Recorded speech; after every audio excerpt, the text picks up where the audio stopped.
copyright if you have it on audio. On audio on. Even though technically they don't ever say shit in the past, but NFL's been cracking down on that shit. So what's good, everybody? This is the watch along. Oh yeah, look at that. Ugh. I got my shit all decked out, bro.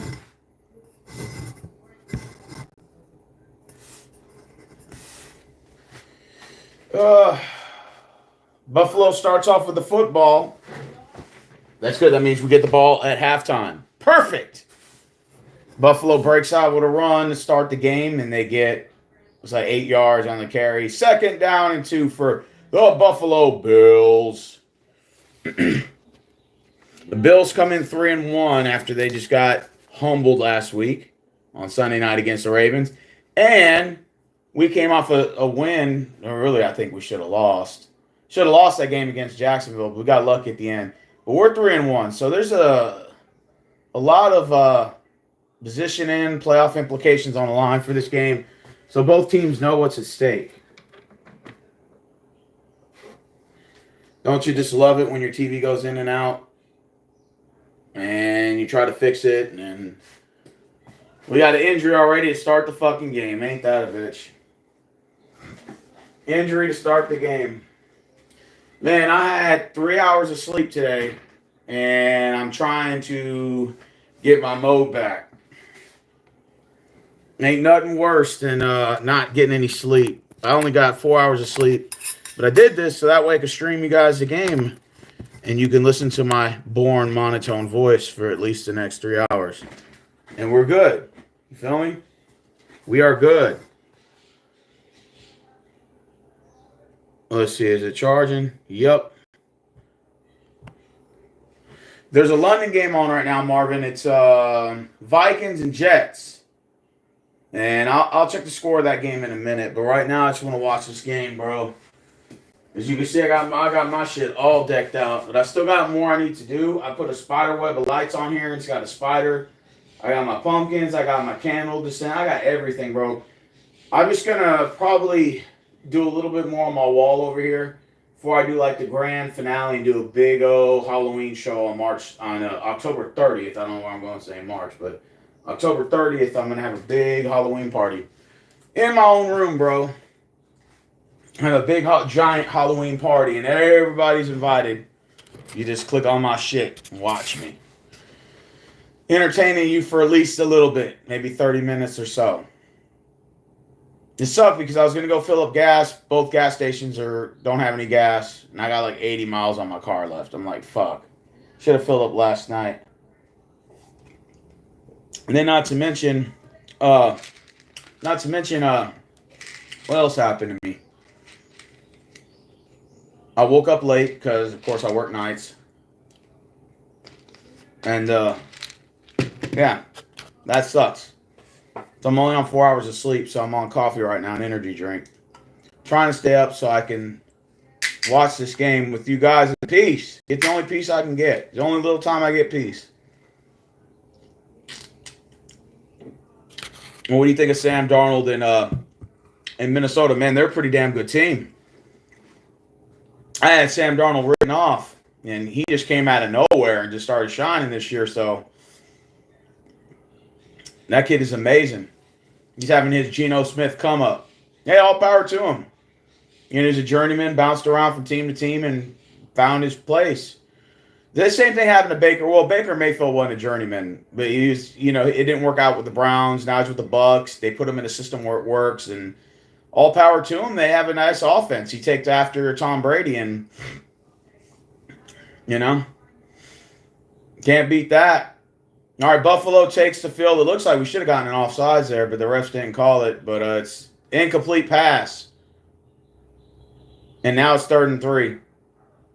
3rd and 3 for the Buffalo Bills with 14:35 to go. Imagine if Texans get the 3 and out right here to start the game. And might I mention that these jerseys they're wearing are pretty badass. It's like a mixture of the new jersey with the old Houston Oilers colors. I'm not going to lie to you. I kind of like that. They put a little bit of blue like navy blue on the red and black on the red and black jersey, and it kind of looks nice. It gives a hint of like old Oilers versus the new colors we got. So, that's incomplete, baby. That's 4th and 3, and Texans get the ball. Now this is a good 3 and out to start the game.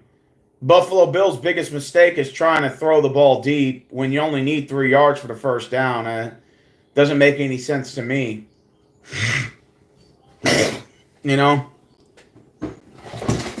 I'll take it. We cause problems like this with Buffalo all day. We might be able to win this game a lot sooner. I have the game being close.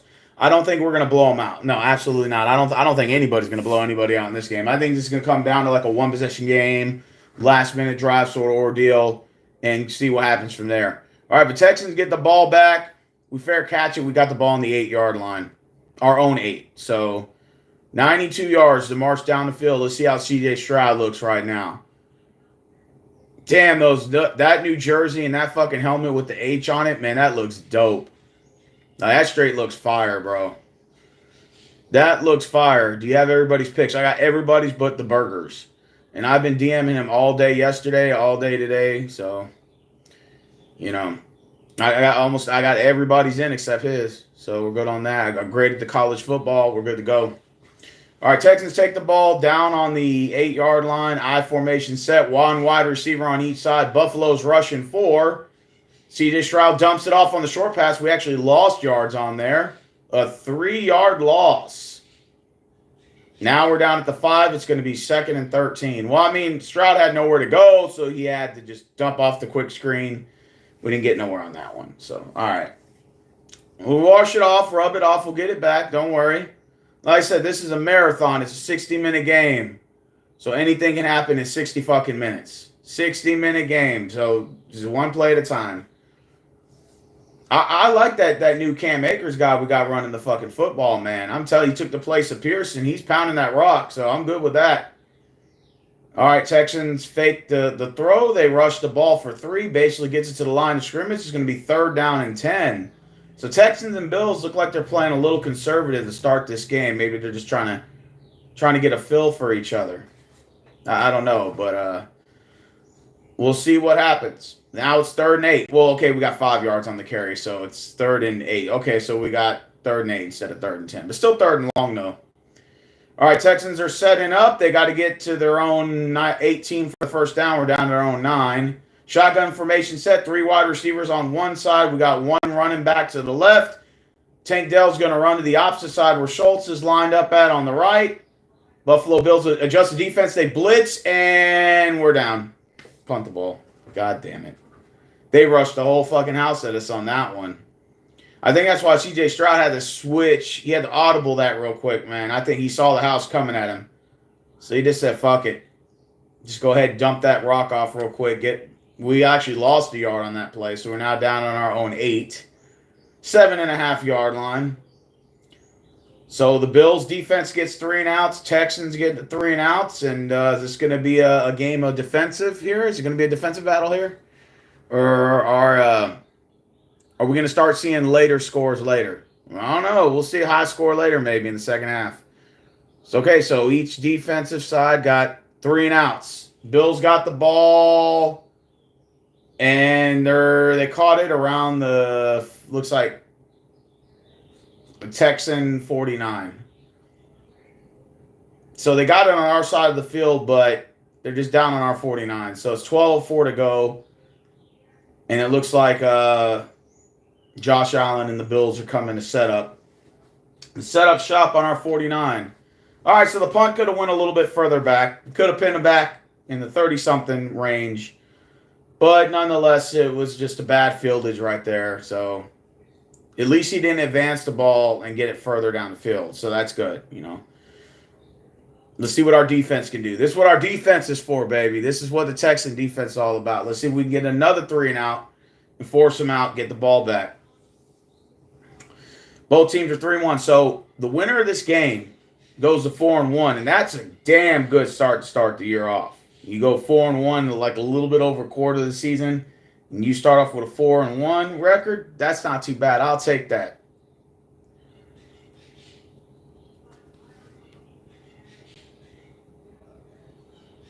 Man, can y'all believe another hurricane's going to hit Florida? Off topic. They got Milton forming in the Gulf. It's supposed to be a Category 3, possibly a 4. From what I've been watching yesterday, and man, that sucks. Like, if you live in Florida right now, I feel bad, man. It's supposed to take a direct hit to Tampa Bay from the models I was seeing. And could hit further south, though, at Tampa Bay, or could hit a little bit further up north, but they're projecting Tampa Bay. I'm like, man, that sucks, man. That sucks.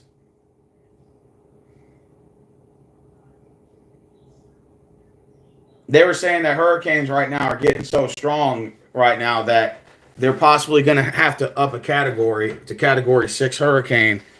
They're saying if they could get a hurricane, if they got hurricanes that produce winds of over 191 miles an hour, and they've had cyclones that have already done that, and so they're saying it's possibility they may upgrade to a Category 6.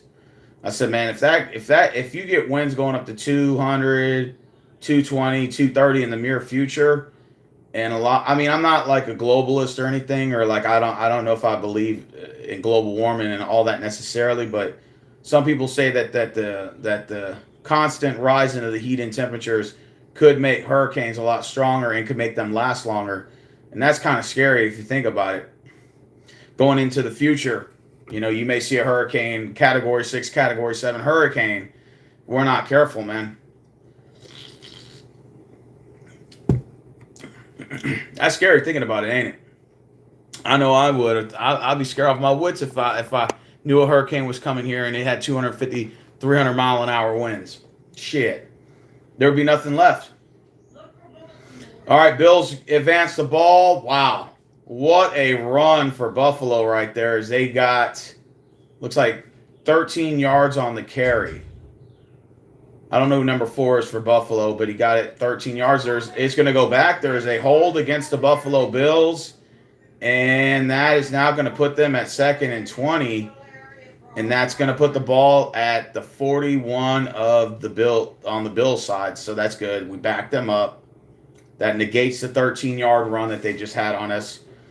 Wow. If it wasn't for that holding call, and really there was no reason for him to hold. That's the crazy part about it. I don't know. Was he holding? These refs are itchy on the trigger finger right now. What's going on, Will? Glad to see somebody finally comment and show some love. All right, 1st and 20 for the Bills, down on their own 41. Josh Allen them set up on shotgun formation. They got 5 wide receivers set, no running backs. Texans are rushing 4. We got 3 in the...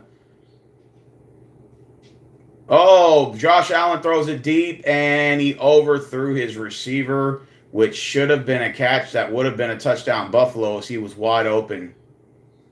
Wow, it seems like to me like the Bills just beat themselves, like, mentally. Because, honestly, they got in my opinion, I think they got a better team than we do. But they beat themselves every fucking time. And what's up with Buffalo throwing the ball so deep down the field like every play? Why don't they just try to get the first down, try to move the chain instead of trying to zip that ball down so far, And I get it, you want to throw the Texan defense off a little bit, so I understand that, but it's better to get something better than nothing. Oh, but Bills just got a first down and more. Never mind. They threw a short screen pass, no blockers up the middle. Number 4 for Buffalo, their running back, runs out on the option and becomes an eligible receiver on a fake, what looks like a fake play action, wide open up the middle. Whoever the running back for Buffalo is, number 4, man, he's one fast motherfucker. And a broken tackle there, another broken tackle. They get the ball down on our 30, our 35? All right. That's Jamel Cook. Oh, is that guy from Minnesota that used to play for the Vikings? Whoa. All right, 1st and 10 for Buffalo, down on the Texan 35. I formation set. They run it with Jamel Cook again. And, oh, my God, he's cooking us. He just got 12 yards on the carry. 1st down, Buffalo Bills as they enter in Texan Well, they're not on our red zone yet, but they're down on our 24. 24, 23-yard line. It looks like Minnesota just defeated the New York Jets. Final score 23-17. The Minnesota Vikings under Sam Darnold have now improved to a 5-0 start. Wow. Just imagine that. Sam Darnold and the Vikings are 5-0. That's insane. All right, well, Jamal Cook is pounding the rock on us, showing shades of his old self in Minnesota. Well, he's advancing the ball. Buffalo, they are now officially in the Texan red zone territory at the 19, as Cook runs it for 5 yards. Now it's second down.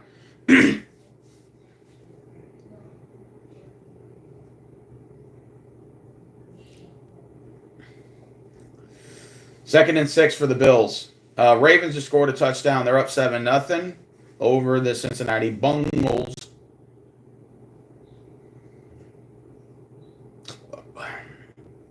All right, Bills are setting up at second and 6. Shotgun formation. They got one running back. Then they're going to run it with Cook. And he's got about 3 yards on the carry. So it's going to be 3rd and 3. 3rd and 3 for the Bills. Well, the Bills are in field goal range right now, but I'm sure they don't want to play for the the field goal, right? I mean, it's like, fuck you, you're going to try to score. Now they run the no huddle on us.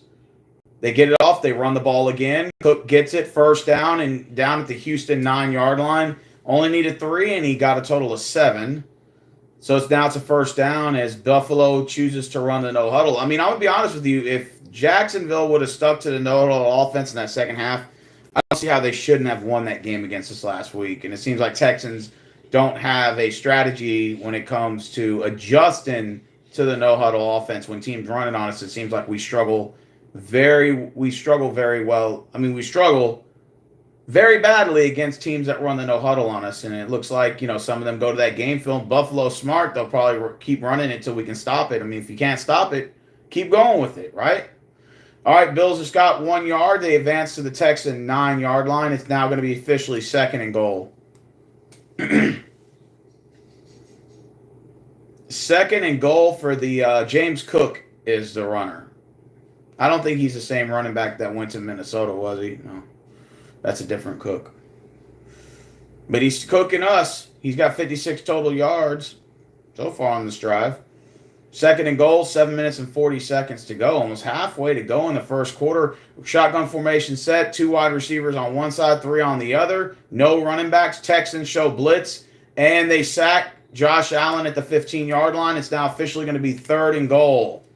Wow. What a sack by Davis. It's going to be officially now 3rd and goal. Can the Buffalo Bills get in the end zone here, or are they going to try to get the ball maybe? I mean, they don't have to get the ball closer. They're already in field goal range. So, I mean, you just got to take probably one to the end zone, I'm assuming here. On 3rd and goal, you need 15 to get in. So you're going to have to probably try to get it. This is going to go in the backfield. I don't think they're going to throw anything short up the middle. I think they're going to try to take a shot at the end zone, which kind of makes sense here. There's no backs. Texans are rushing, 4 or 5 guys here, but it looks like Buffalo just called a timeout. And there's a flag on the play, and there's a false starts going against Buffalo. That's now going to pin the Bills back to the 20-yard line. This is not looking good for the Buffalo Bills here on this drive, especially when they thought we had an easy 7, and now they're getting pushed back to a 3rd and goal in the 20. That means they got to get 20 yards in the end zone to get the touchdown here, or they have to kick the field goal. There is no additional first downs here. And we've already marched more than halfway in the first, so let's see if Texans can get this stop here. And they set up shotgun, 5 wide receivers set. Josh Allen is throwing towards the end zone, and it's incomplete. It's going to go out of bounds. It's 4th down, and Buffalo's going to have to set up for the field goal here. So that's a good 3 and out we just got on the Bills there. Good fucking 3 and out right there. Perfect. So we're going to have to set up for now. Maybe we can get them to miss because we pushed them back. What a good defensive show by both teams just to start the game off, All right, Bills are lining up for the field goal. Tyler Bass is 6 for 8 in field goals. It's a 38-yard attempt. His longest was 50 of this year. Let's see if we can go 6 for 9. And it's up. Nope, that's in. Right down the hash mark. And the Buffalo Bills are going to take the lead. I heard about the vice president presidential debate. I did not check it out. Who won, by the way? Who won that debate? Was there even a winner? Did they vote? Who won?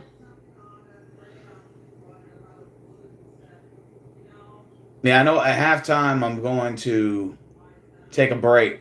I'm not going to have a recording, but it'll be on, but it won't be recording, and then it'll be live when I get back on. One of the coolest YouTube features I like now is that you can do a live stream and you can stop the live stream, but it's still on, but you can stop the live stream, then it re-uploads when you're ready to go back. So I can take that halftime, 20-minute halftime show, and I could just pause it and just do what I got to do for the 20 minutes, and then I come back and restart it in the third quarter. All right, so now it's 3-0. The Buffalo Bills are winning to start this game. And like I said, I know people say that, well, you always pick against your team and stuff, and I'm like, well, it's not necessarily just that. I try to be optimistic as much as I can. The Bills had a humble moment last week where they lost. I think they get it together and they beat us this week. That's just my opinion. But like I said, if we get the win, hey, I'm all for it. I want to win just like anybody else. But if something happens to where we lost to Buffalo, it's going to be two really good football teams that are squaring up in the dance circle today, and one's got to be the victor. And I think Buffalo humbled themselves last week, and they're going to play a lot better off of that. So like I said, it's not that I'm just voting against my team. I picked them in my pick'em league. So I hope we win. Shit. What's going on, man?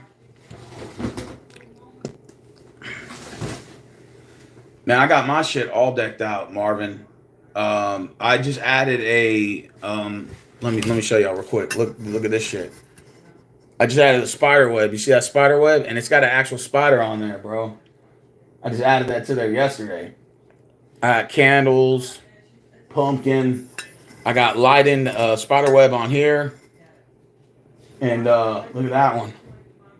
So I got my shit all decked out. And I'm going to add more to it. There's more that I'm going to add to it. I got my Welcome to Danbury from It the Clown, and I'm going to have the red strobe lights on there. And when October 30th comes and this shit's finalized, I'm going to have a big ass viewing party on here, man.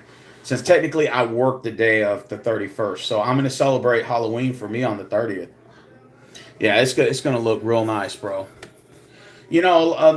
I mean, some people like set up outside of their house. While that's all nice and stuff, I always worry about vandals and shit coming and fucking my shit up, even though I shouldn't have to worry about that. But, it's just always in the back of my mind.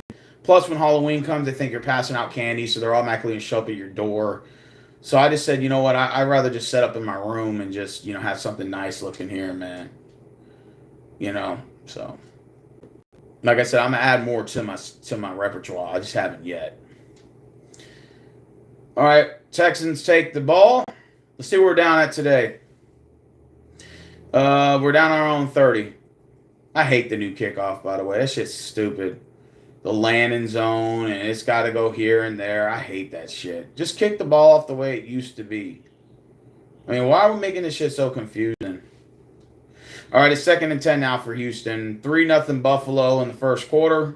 It is going on 6 minutes to go. I used to go to Texans games. I used to go there all the time, but I just over the years I just stopped. It's just I don't have that same feeling anymore going to the games. But going to a basketball game is a lot different. If I was to advise you guys to go to a sporting game, go to a basketball game because it's a lot more entertaining. During the timeouts, they do like fan activity stuff. They get the fans involved and stuff, and it's just a lot better. You know what I'm saying? It's a lot better atmosphere. The football game is like you're listening to elevator music. It's like almost equivalent to a baseball game. It's like, other than the defensive chants and the fourth quarter kind of rallying up, you're not really getting the full experience going to a football game. I mean, I'm not saying you're not going to have those moments where there's a Hail Mary or, a great comeback or something. You're like, oh, I was there. It's like, yeah, but that's few and far below moons. And, Football is it's a like I said, you could be just sitting there for a whole hour not doing a damn thing, but just talking to yourself. And like I said, it's just oh, we just got a big first down on the screen pass. Buffalo tried to blitz, and we just advanced the ball to Buffalo territory. Wow, what a huge dump off by C.J. Stroud to get rid of that ball. I can't pronounce that. Dara Ogun Bowell. I can't never pronounce his name. We got him from Cleveland. That was a great addition as just an extra RB to have, man. What a catch! What an advancing the ball like that. Now we're in Buffalo territory. 4 minutes and 30 seconds to go. We're down at the Buffalo 38. We got to get to the 28 for the first down. We set up an I formation, fake the handoff, another screen pass. Oh, a missed tackle, and Collins got the first down. We are now down at the Buffalo 25, or 27, I'm sorry. So we got 12 yards on there. First down. Collins with the catch. Collins missed tackle, advanced the ball an extra 10, 11 yards, and we get the first down there. So we're marching the football down the field, less than 4 minutes to go on the first.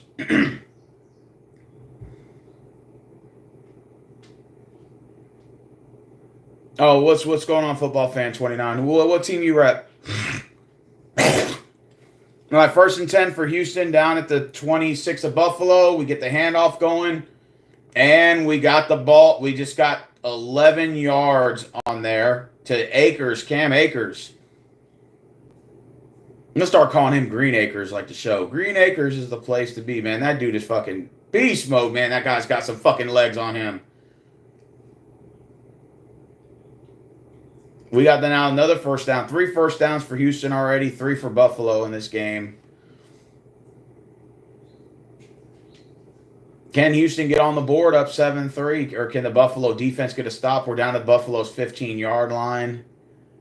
Now we're officially at the 3-minute mark. Oh, did they get him? Oh, we didn't get him on offside. Oh, Akers runs a touchdown, Houston! And nobody was able to stop him there. Boot, untouched. Dude, that was dope. Cam Akers is a fucking beast. I'm thinking we're already loaded at running back positions. And Cam Akers just fucking torched that fucking Bills defense. What a fucking play there, bro. Bruh.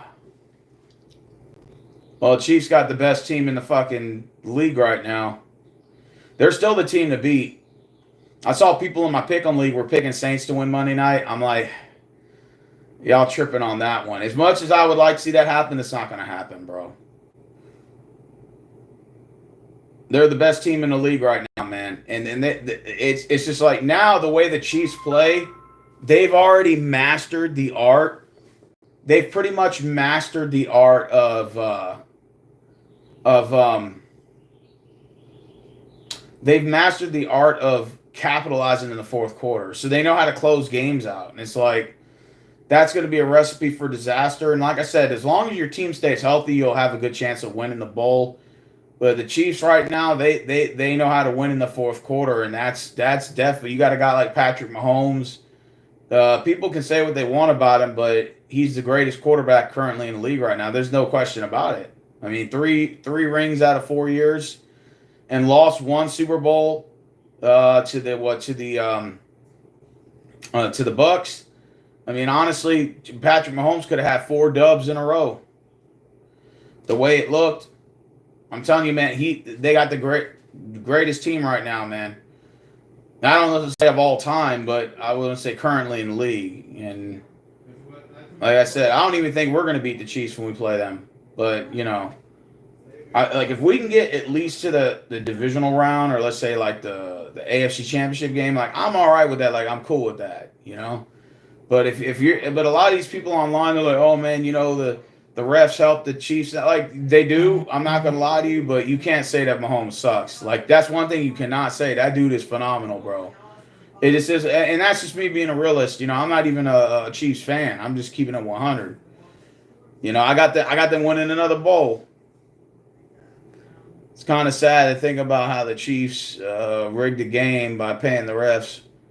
Man, the referees have been screwing the Bengals every time they play them. The Bengals ought to make a petition not to play the Chiefs anymore. Just say, look, we don't want to play them anymore because It always ends on some sort of controversial play call. Like the one this year was terrible. The Chiefs, the Bengals should have won that game. It was a bogus fucking pass interference call that should have never been called. It was not a call. Even the announcers were saying that that was a terrible call. The NFL just loves fucking with certain teams. Usually it was Detroit over the years. Now they're actually making money off the Lions, so they can't fuck with them anymore. They'll just continue to fuck with the Bengals and the Browns. You know, they'll fuck with the Bengals and the Browns. They'll find a new team in the league to fuck with. I'm shocked they don't fuck with Arizona. I think the problem with Arizona is, even though they lose a lot, I think the problem with the Cardinals is they're just boring-ass teams. So I think the NFL doesn't look at them as like fucking, you know, like, oh, we're just fucking with a helpless team that nobody cares about and they suck. So we're just going to fuck around with just teams like the Browns and the Bengals, teams that think they have a little bit of hope, and then we'll just fucking drag it right, rip the rug right from under them. And usually the NFL loves fucking with the Browns. Like, for some reason, that's like the number one team they love fucking around with, man. All right, Bills got it. They're going to kneel it at the back of the end zone. And according to the new rules, what do they get it at, the 40 or the 35? I don't know. I fucking hate this new kickoff, man. This shit is stupid. It's like almost a 0% probability you're going to return the ball back. Like, there's just no way you're going to return the football back. It's so stupid. I mean, I'm just saying, it's like there is no okay. So they say, oh well, this prevents injuries, you know, in the game, and I'm like, okay, imagine the Super Bowl, you're down 1 and you need a kickoff to win the game, and it ends like that crap that they're doing with the new rules. Then that's when the controversy is really going to set in, is when there's a playoff game or a Super Bowl on the line, and you don't have that Stanford marching band moment where somebody could return it. I'm not saying it will happen, but whatever small probability you gave, you just completely wiped it out the books now. You're saying there's a 0% probability of NFL kickoff returns now. So what small percentage you had before that, which was very minuscule, 7% chance to return a football, now you just eliminated that, and now you're saying it's 0% probability. So if that is the case, why even have a fucking kickoff? Why not just say, okay, get the ball to 20 and hike the ball to 20? If you're so concerned about the injuries on the field and you're concerned about players suing you in 30 years from CTE, then just fucking say, okay, look, we'll snap the ball to 20. You know, I mean, come on, man. You know? All right, it's 3rd and 6 for Buffalo Bills. You know, Buffalo Bills, man, I think when they play us, they get nervous. I don't know why, but I suspect that's what they do.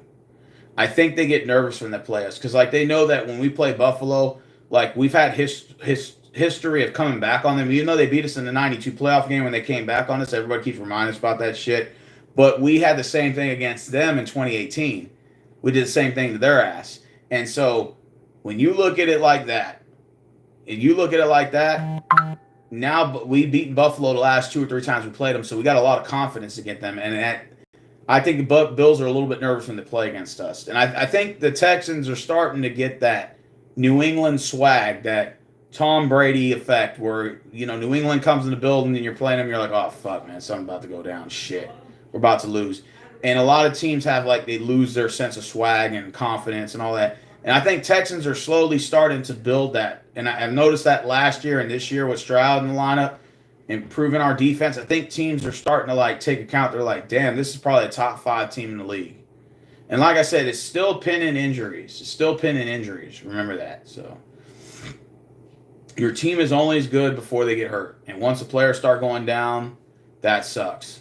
All right, 3rd and 11, we blitz. And there's another incomplete pass by Buffalo. And that was intended to Coleman.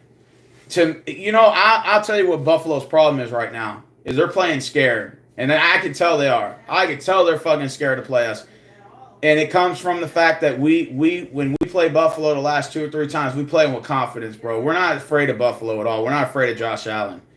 And I'm not saying our secondary is good, but they're better than they were last year. Definitely. I can say right now, we haven't had a good secondary since 2011. Creed Jackson, Jonathan Joseph in the backfield. We've had, I would say 2011, 2012 was probably our best years in our 23-year history with prolific style secondary guys, even though they weren't the best, but they weren't great, but they were the best that we've had in comparison to years prior and years after. This secondary right here is probably almost going to top 2011, 2012. I'm dead ass. Like, to have Stingley Jr. in the backfield, Petrie in the backfield, Tamara Thomas in the backfield, those guys are fucking phenomenal, bro. Like, we have a fucking badass fucking secondary. And they're playing with confidence, too, is what I like. I'm starting to see the difference now. Not too many good people draft or get. Yeah, well, like I said, it took us fucking 4 years to draft these guys. Even though teams don't really onside kick, it's stupid to make new rules. Yeah, the new rules make absolutely zero sense. Your guys are at the 30, they're at the 30. As soon as your defender catches the fucking ball, the guys that are actually on the kickoff team already jump over. Like, I noticed they get the lead jump. They know when the guy's going to catch it because the defenders who are defending the receiver on the receiving team, they can't see when he catches the fucking ball. So they get the lead jump automatic, and they jump right into you, and they're already passing you up. So you have no chance to return the football. Like, this is stupid. Like, I can understand if they say, okay, we'll move the kickoff up a little bit. Like, instead of it used to be at the 30, right? Then it became the 35. You move it up to the 40. I would say, okay, that sounds reasonable. Like the 40-yard line, okay? So you kick it to the 40. Your probability drops to return the football probably from 7% to probably about 5. Or a little under 5. But it's still better than nothing. You know, I'll take it. But when you just put the fucking guys on the 30-yard line, you kick a goddamn ball off, and the kicking team, and they'll sit there, right? They know he's going to catch it. So right as they see he's about to catch it, they'll jump automatically in the air to get that leap. And then when he catches it, they're already in the landing. They're already landing in front of the defender, and possibly even got the jump start over him. So as soon as the receiver catches the ball, he's got one fucking blocker and a bunch of guys blocking up front that is completely irrelevant because they're taken out of the picture now. And so you just got 2 guys trying to advance the ball against 11 or against 10 minus the kicker. So you have 10 guys against 2. What are the chances of you even returning the ball to the 40? And there's a couple of times you'll see that happen. They'll get the ball to like the 40, and that's like the new end zone now on the kickoff. It's like if you just get to the ball to the 40, oh my God, that's so great. It's like, no.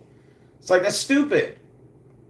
All right, Texans got the ball on the 33-yard line. Shotgun set. Oh, we faked the fucking handoff. Time in the pocket. C.J. Stroud throws it down the field. Wide open is Collins. Touchdown, Houston. Yes. And look at Stroud stands like this. So he just put his arms like this the whole time. Nico Collins with the touchdown.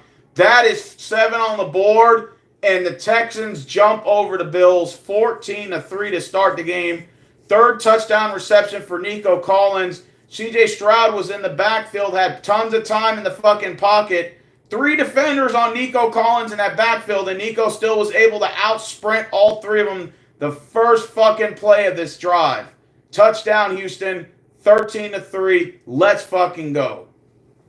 And CJ just goes like this to the camera. Man, oh my God, that dude is fucking phenomenal. Oh my God, we're about to win this game, bro. I think we got Buffalo mentally beat, but I don't think that we should blow them out. I don't think we're going to do that. But I'll tell you, Buffalo's in fucking trouble. They better make some adjustments because I'm telling you, Texans are coming out on fucking fire. And I think Texans got an AFC championship team. I don't think we'll beat Kansas City, but I think we can at least play them in an AFC championship game. And that'll be our first time ever getting an AFC championship game. So I hope so. But like I said, there's still a long way to go in the season. I don't want to get ahead of myself. Injuries happen. Things happen. I don't want to jump the gun just yet. Yeah, I love the new uniforms, man. Hey, I saw you call catalog. My bad, I'm live streaming right now, bro. Otherwise, I would have answered your call. But yeah, Texans are up 14-3, man. I'm telling you, I like this squad. Like I said, this is probably the best Texan roster since 2019. 2011, 2012 were some good years. Don't get me wrong. And we made the playoffs 7 times. So, like I said, we've had a history of making the playoffs, but not we have 15 losing seasons. So that in our 23-year existence, but nonetheless, 2011, 2012, 2019, best years. And then we've had some years we went to the wild card and lost to the Chiefs. We lost to Andrew Luck in the fucking, we got our asses kicked by the Chiefs in 2015. Oh my God, they beat the brakes off of us, 30-0 in that wild card game. And then we lost to the Andrew Luck and the Colts 21-7 one year. We lost 6 divisional playoff games. So we're 0-6 in divisional games. So we've never, ever, and then every divisional game we get blown out. Every fucking game. Never a close game. We got our asses kicked last year by the Ravens. Then we got our asses kicked by the fucking Chiefs again after being up 28-0 to lose 51-31. That was just that right there set us back. Like I said, that was probably the end of Bill O'Brien's demise, even though I thought he wasn't as bad as a head coach as people said he was. I think, out of a 1 to 10, I give him like a 7.5, maybe an 8. I think he was probably the best coach we've ever had. Now, DeMeco Ryans could surpass that, being in his second year. But, I would have to say Bill O'Brien, I don't think he should have gotten fired after that 0-4 head start. But I do think they should have let him go at the end of the year. I think that 9th season, we had him on a 10-year contract. That 9th year right there, we should have let him finish out that year. And we should have told him, look, we're going to go ahead and part ways. Like, if you want to call it a resignation or termination, whatever you want to, that's fine. But we'll let you finish out the season. And I wouldn't even tell him. I would just let him finish out the year, and I'll say, look, we're going in a new direction. I know you got 1 year left on your contract, but let's not beat a dead horse. Let's just end this on good terms. This isn't working out. We want to go in a new direction. And that's it. You know what I'm saying? I don't believe in firing head coaches week 4 and week 5 in a season. So I say just let the man finish and, do his thing. 0-4 wasn't an excuse to fire him, I think he was an above-average head coach. I don't think he was the greatest, but I think he was the greatest in our franchise. That means anything. It looks like Buffalo's struggling. Did they fumble the ball?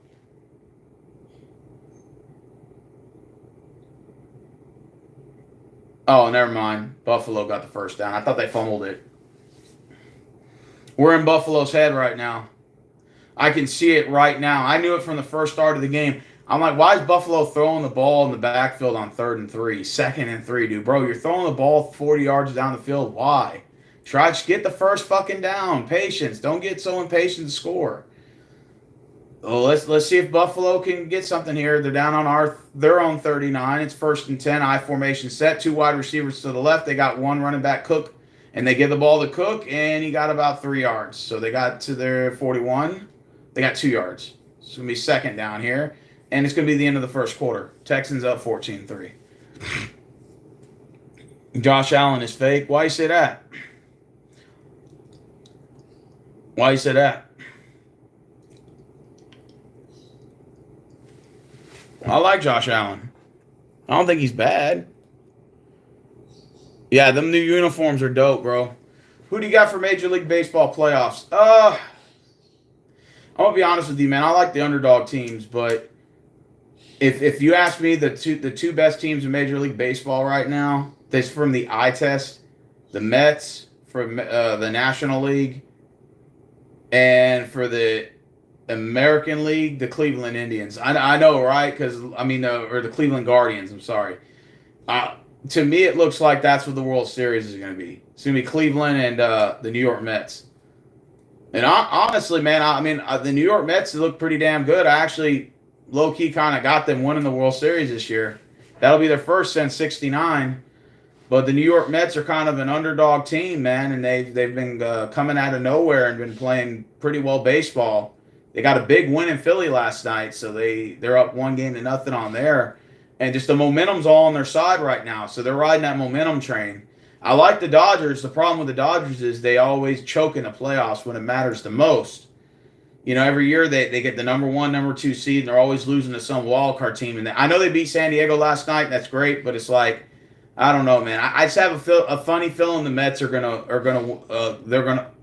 I have a feeling the Mets are gonna win the World Series. I don't know. It's just some hunch. I had that feeling last night. I was watching all the highlights. I'm like, man, I think the Mets are about to win, bro.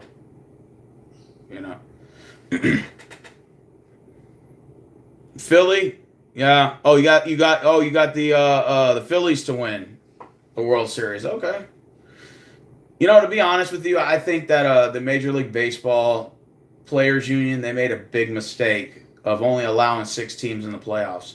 The Arizona Diamondbacks should have gotten in the playoffs this year, and they had 89 wins. How do you not make the playoffs at 89 wins? Like, I'm not saying that that's Arizona's fault, but I'm saying that shows there's a problem with baseball. Is you got all these good teams that should have gotten in. Seattle, another one that was at 86 wins and 76 and didn't make the postseason. I thought they had a fairly good season. Now, what baseball should have, they should have did like the NFL and only just gave the best team a bye. So that means Arizona would be playing the Phillies in the first round of the wild card round, and then you would have had Seattle playing the Indians. Now, I'm not saying that. Now, people are going to say, well, you can't have all these wildcard teams just beating the teams at home field, and that's the argument they're making. And I'm like, well, you still could have had them play a play-in game, like had the 7 and the 6 play for the right to the 6 seed, on the final day or the day after baseball, like you did the last time. But just say, okay, so Seattle would play whoever the 6 seed is, Detroit. So Seattle would go to Detroit, and then Arizona would play the Mets for in a 1-game play-in for the final spot after that, and make that a postseason game, just like you did the last format, but you can still keep the current format. And so just do it like that. That way you don't have to worry about a 2nd seed losing to a 7, and people are whining about that shit. And just say, okay, well then number 1 and 2 can still have the bye. You can still have the playoffs. And I don't know. To me, it would have added a better element to it. I thought that would have been cool if you'd enhanced it a little bit more. I don't know if Major League Baseball originally wanted a 17 playoff. They wanted to go to the top 14, but the Players Union voted it down. They said, no, we'll do 12. We're not going to do 14. Yep, and it looks like Buffalo's going to punt the ball again. Jesus fucking Christ. What's going on with Buffalo here? My personal opinion, I think the Bills they focus too much on throwing the ball deep. And look, number 13 was open. Josh Allen's pass was terrible. Man, Josh Allen looks pissed. That was a bad throw on his part. He's 1 for 9 for 24 yards right now. Our defense has him shook at this point. And Buffalo gets a delay a game. It's just looking terrible for Are the Texans really that good? Or is Buffalo overrated is the question. Curious. All right, well, it looks like the Bears are up 14-7 over the Carolina Panthers. Andy Dalton is all of a sudden, he's 4 for 5 for 6 yards, but he does have a touchdown. All right, the Bills are punting the ball here. And Texans get the ball back. Come on, advance the ball. Advance it. Just get it wherever you can. Okay, we're down at the 18. Thank God he advanced it because we would have had the ball pinned on our own too. Good fucking advance right there. Good job.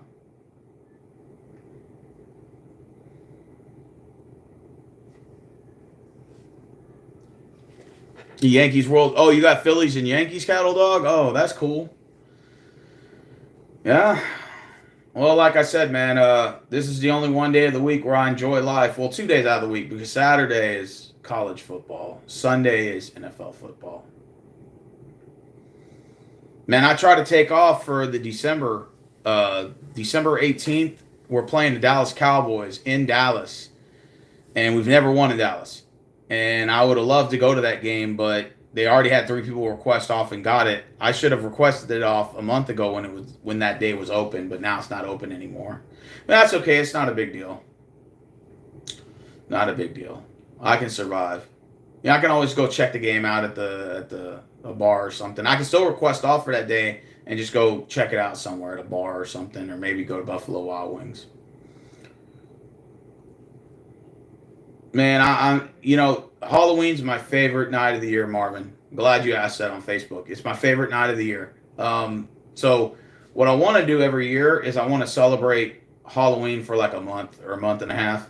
So like I said, I got my whole room decked out here. As you can see the light in here. I got lights here. There's a spider web right there. There's an actual spider on there. There's a pumpkin. There's candlelight descent there. I got a strobe light here that I have over here. I got new batteries. I'm going to have this shit all decked out. On October 30th, we're going to have a big stream on here. I'm going to add extra stuff on my walls here, on my shelf. I'm going to make this shit so decked out. You're going to be like, damn, Steve, you put all this work into Halloween. I'm like, hell yeah. Because I figure, well, I'm not going out. I'm not going out to party or nothing. I'm just going to be at the house. Fuck it. Why not bring Halloween to my house? All right, first down for Houston right there. That was a catch by Stephon Diggs. He's got a sign called Free Wop. Now, who Wop is? Who is that? What a catch by Diggs. This Buffalo defense, they have no answers for us. The offense side of the football, they got no answer for us. No, it says Free Chop. Who's Chop? C-H-A-P. Do y'all know who that is? Is that a rapper or something? I don't know who that is. Stroud is 6 for 6, 123 yards and a touchdown. If the Texans get another touchdown here, and let's say we melt off 4 minutes off the clock, could we be looking at a possible blowout against the Bills? Like, had the Bills tapped out? Are they going to try? Are they going to make any effort to make something of this game? Or they're just giving up? I mean, what's going on?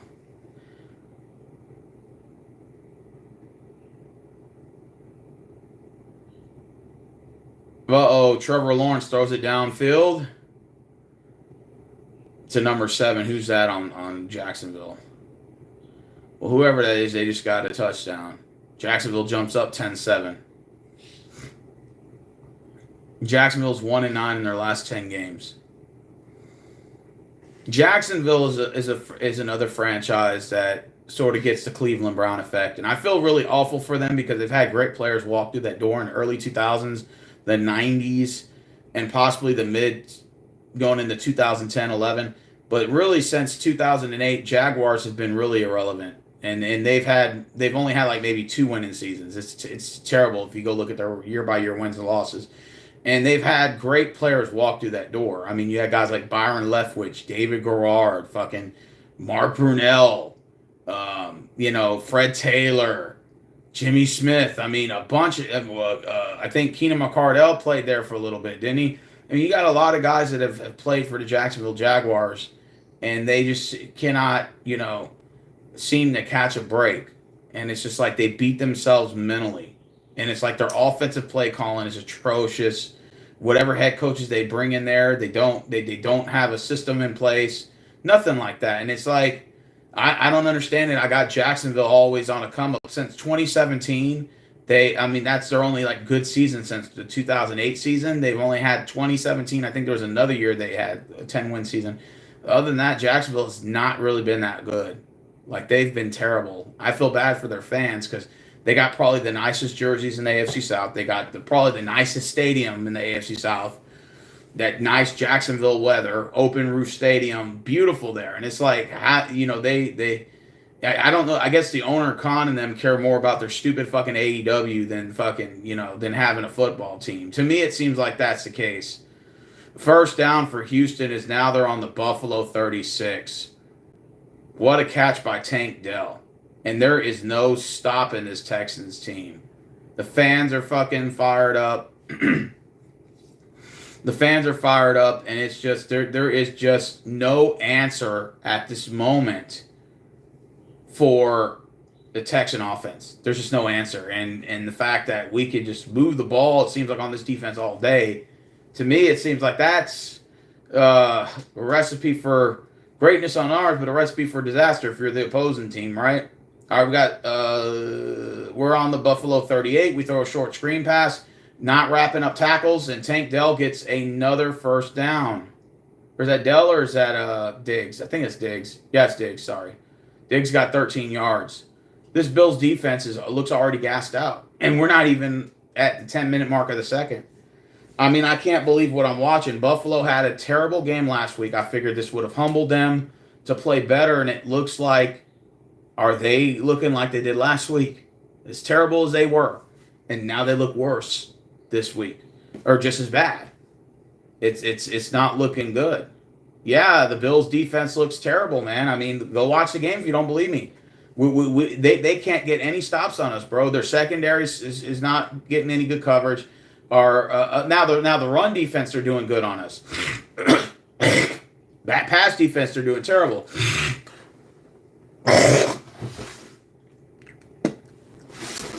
Like I said, I had us losing this game, 20-17. And we're up 14-3 right now. D'Amico Ryans got his team fired up. I mean, he played for us for 5 years. So he was a good hire. And I'm glad to have him here. But some people say we should have hired Andre Johnson. You know, I think we do got him on the coaching staff. But he's like more like a mentor or something like that. Oh, we just broke for a run. We didn't get shit there. So now it's 3rd down and long. Well, we'll still get a field goal out of this. We can get one.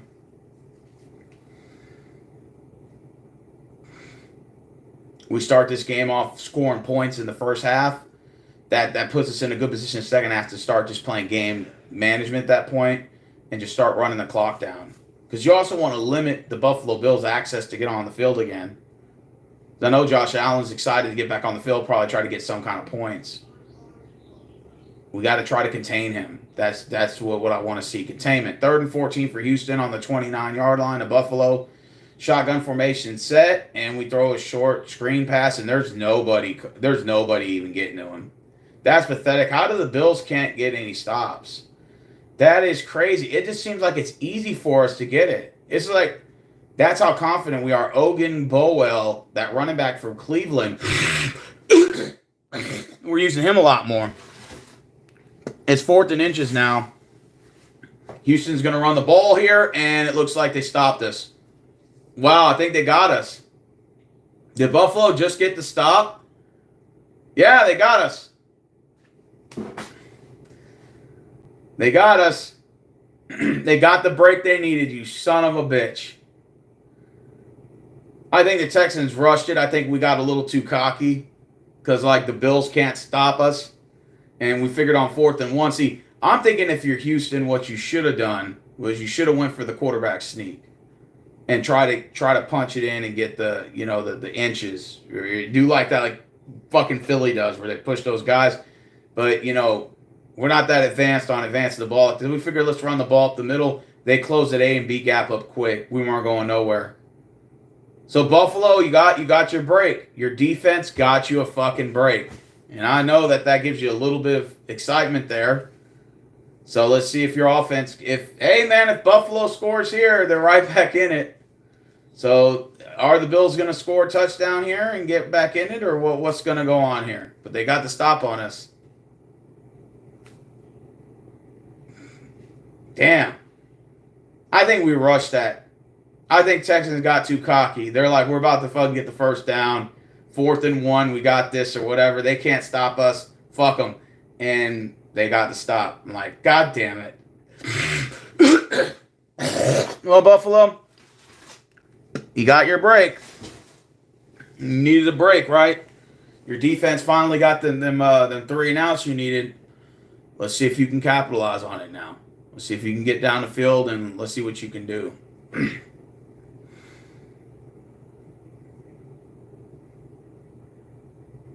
Man, I tried to get off Marvin for October 31st, bro. But my job wouldn't let me. I still could call in if I wanted to, but I'm not going to do it. But a lot of people usually do that. If they don't get the day off they want, they'll just call in. Well, I'm not going to do that. I would feel bad if I did that, if I just called in just for no reason. So what I'm going to do is I'm going to go to work on the 31st, come home, get some sleep, wake up about 12:30, 1 o'clock, pack all my shit, head to Dallas by 5:36. I got a hotel room I'm staying at in South Dallas in Seaganville. And the guy that I know works there, so I've rented from him before, and well, it's his son. So me and his son became like friends, like mutual friends. And I was like, hey, it's Rose, I was going to come down there and, get like a week stay there in November. And I was like, what kind of rate can you give me? Because usually you buy the room in bulk, it's cheaper. So he's like, okay, he's like, since you've rented from us before and you're a good customer and stuff, I'll charge you $75 a night instead of like $114 or $115 a night. But check it out. This room has got a jacuzzi in it. And I've live streamed before when I was there in Dallas with the jacuzzi in there. So it's got a jacuzzi. The room's a lot bigger. You got a lot of like desk area for like you want to bring your laptop or computer. It's got a built-in DVD in there, and they got room service, all that type of stuff, bro. So they've remodeled the place, and it just, it's got a jacuzzi in there. You can't beat that shit. So that's why I'm like, fuck it, I'll take it for $75 a night. So you get it for a whole week, and then so instead of me paying like $680 something, I'll be paying like what, like 300 is 4 nights. So another 2 nights is what, another 150. So I'll be paying 450 instead of 687. So it adds up, man. Whatever discount, you're saving me basically $300. I'll take it.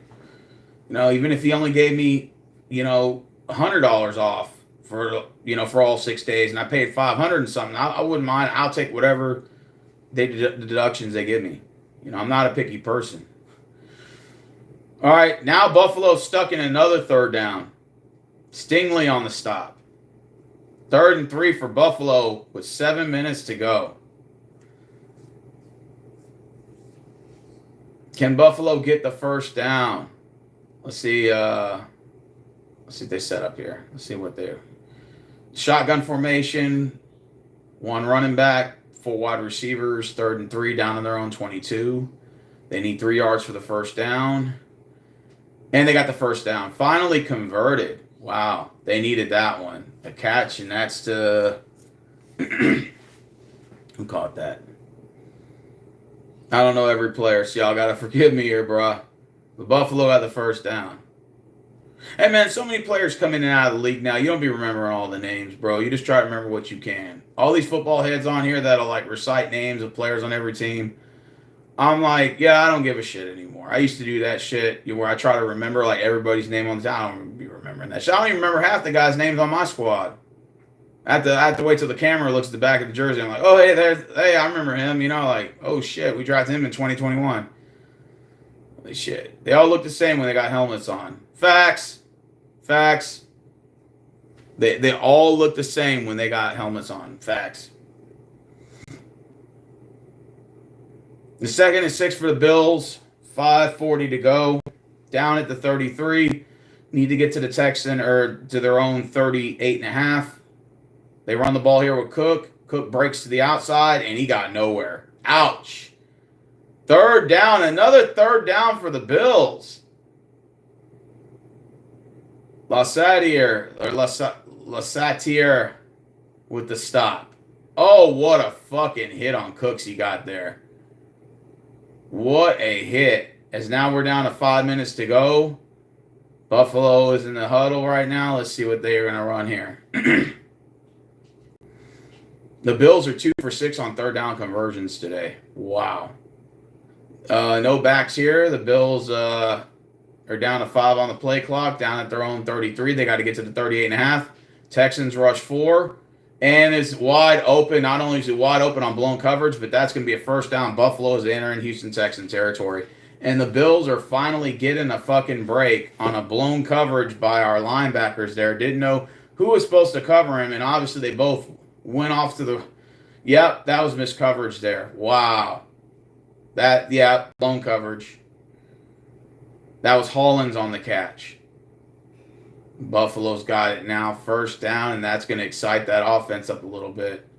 Let's see if Buffalo can capitalize as they're now in the Texan 46.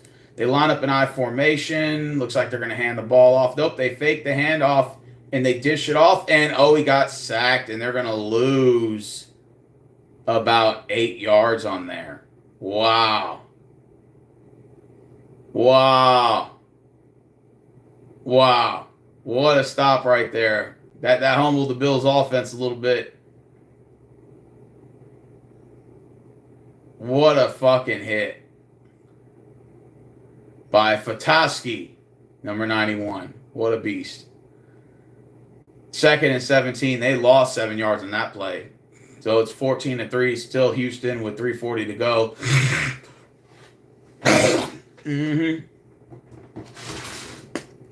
What a play.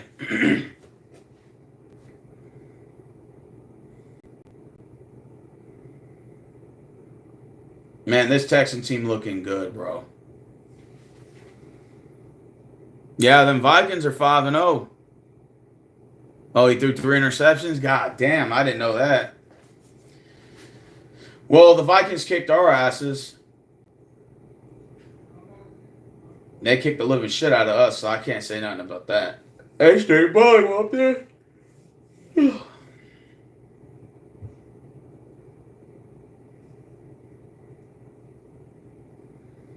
That's what's up, man.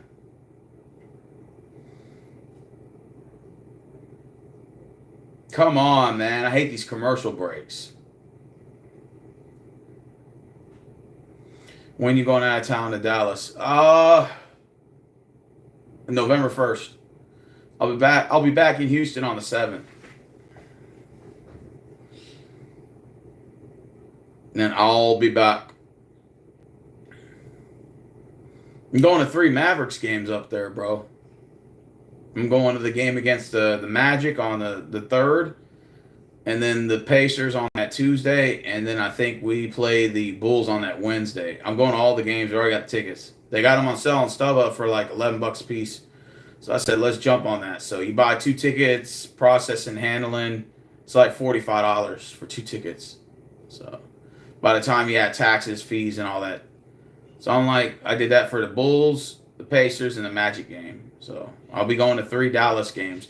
Because I was trying to take off for the 31st because I wanted to go to the Rockets-Mavericks game. We play the Mavericks on the Halloween night in Dallas.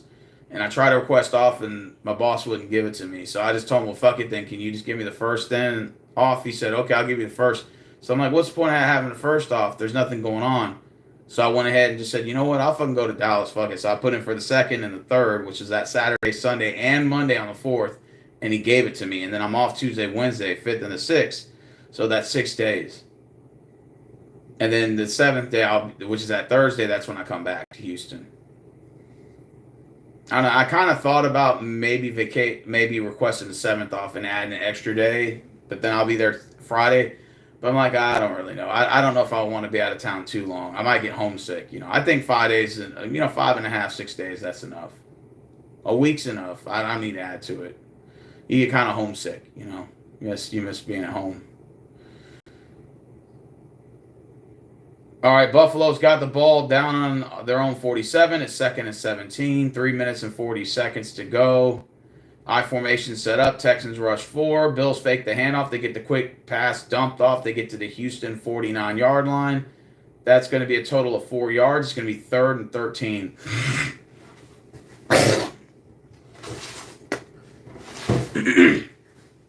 3 minutes and 20 seconds to go.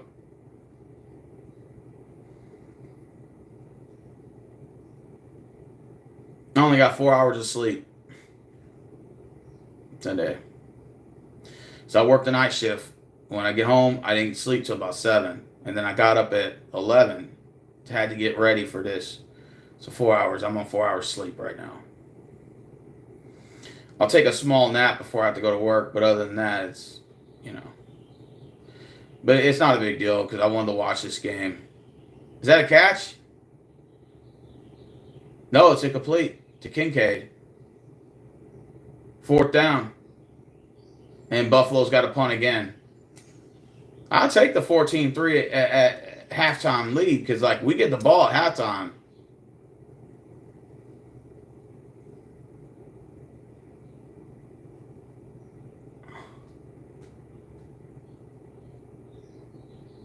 I don't know. Should the Bills challenge that? That could have been a catch.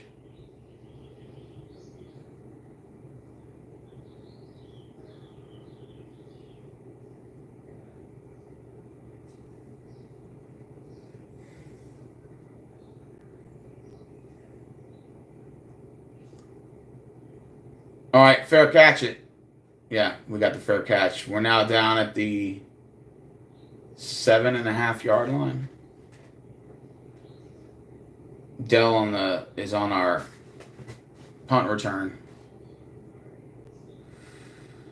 Oh, what a beautiful day. 2:42 to go. Can Houston drive the ball down 92 yards? I don't know. I think the Bills should have challenged that right there. That looked like a catch.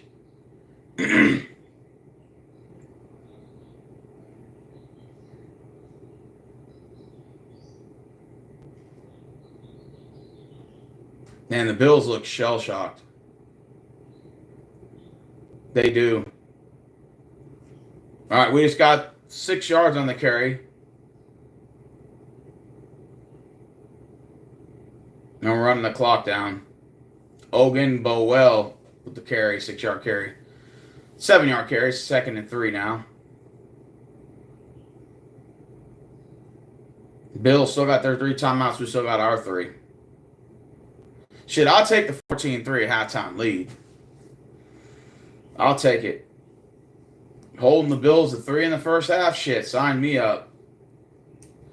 Now, I don't think we'll hold them to that for the rest of the game, but, you know, for the first half, that's not bad.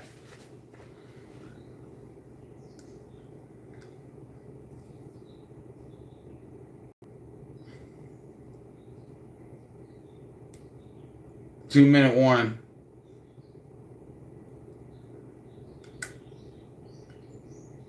Like I said, we're in control of the game right now.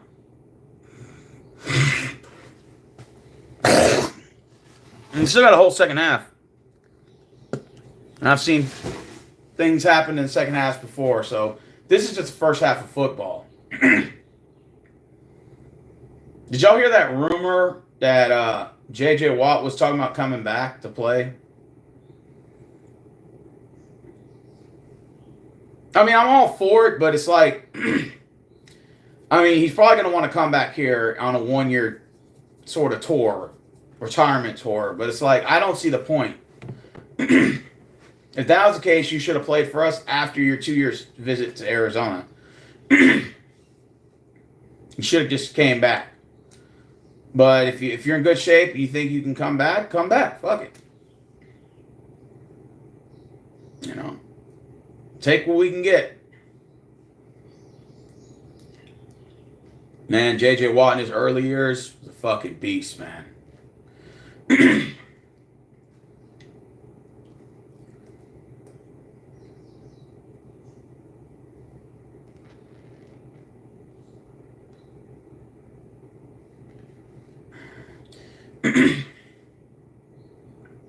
Damn, that Dodge Ram looks real nice. I wouldn't mind having a Dodge Ram, but I'll stick with my I'll stick with my SUV. I didn't know Kirk Cousins threw for 507 yards on Thursday. Now that's sick. You'll be able to pull that off.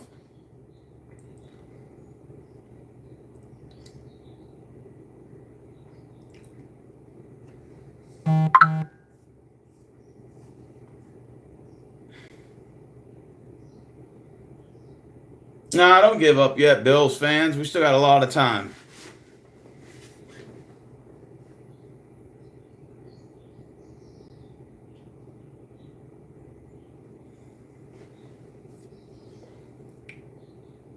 (14-3), 2 minutes left.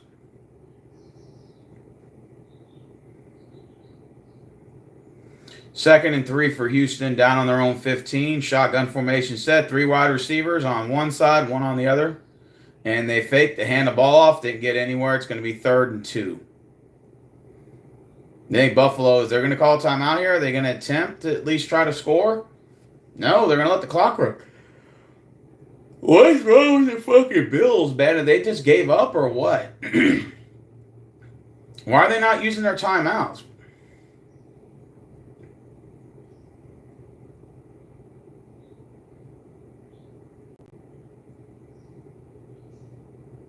Third and 2 for Houston. They run the no huddle. Missed tackle. Stroud throws it out of bounds. Bills get it back. So Bills get a break now.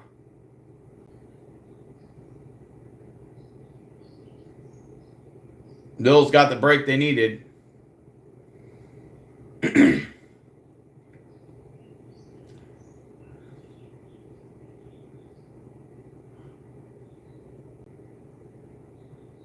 That pass was intended for Hutchinson. All right, we're punting the ball now. Can the Bills get a touchdown here, or at least a field goal for halftime? Maybe this is good. And Bills still got 3 timeouts. Uh-oh. Bills got to advance the ball here. Oh, they ain't getting nowhere. Never mind. They're down at the 27. Bills ball, 102 to go.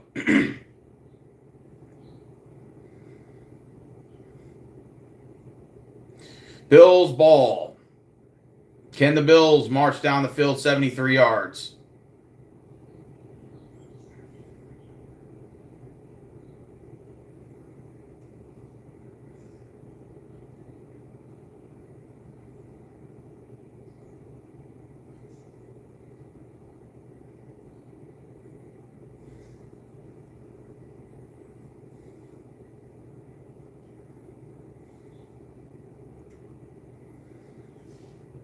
Still got plenty of time, guys.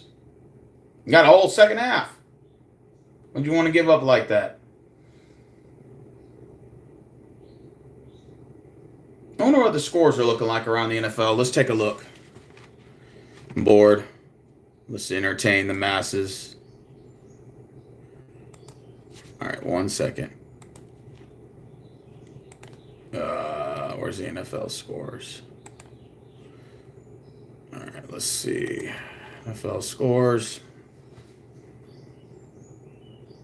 21-7. Chicago's over the Panthers. 132 left in the second. Ravens are up 14-9 over the Bengals. Patriots up 7-3 over the Dolphins.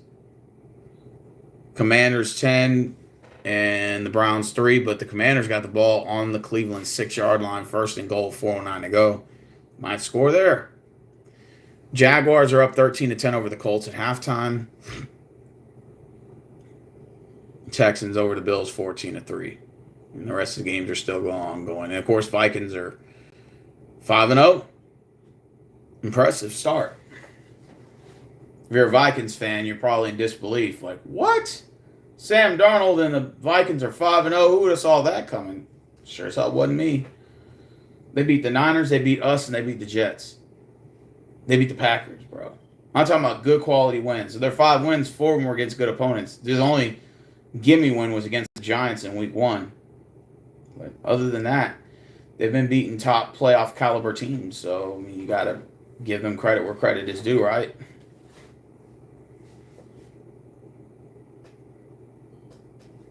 Give them credit where credit's due. Vikings are a damn good football team, and they're having fun out there. And I think that's the most important element out there is they're having fun. Run with it as far as you can. All right, let's see what the Bills do. They set up in shotgun formation down on their own 28. Let's see. And that's an incomplete pass intended for whoever number 86 is. I don't know who that guy is.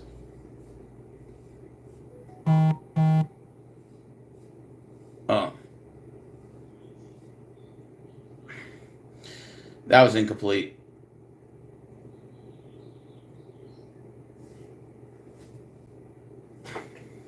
Bills need to try to score here, man. 58 seconds to go. 2nd and 10. Down on their own 28. Set up a shotgun. No running backs. 4 wide receivers. 5 wide receivers set. Texans rush 4. Almost threw a pick. Al-Shaair almost got an interception on that pick, bro. On that throw. God damn it. We almost had that one. Using the Lord's name in vain. 53 seconds left in the halftime. 3rd and 10 for the Bills, and the Bills seem to get no breaks.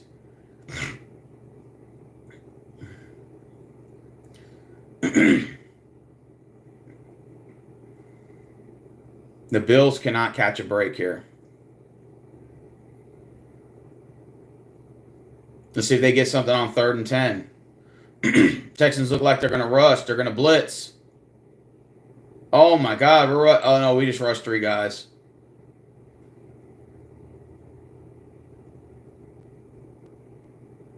Josh Allen almost threw another interception. 4th down.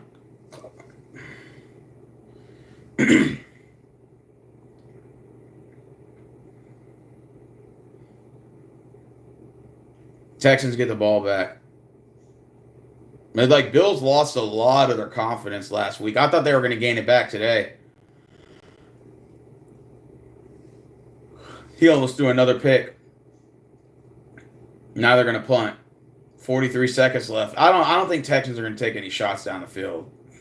I mean, it'd be nice if we did. Get the ball now down at the 13. See if we advance it here.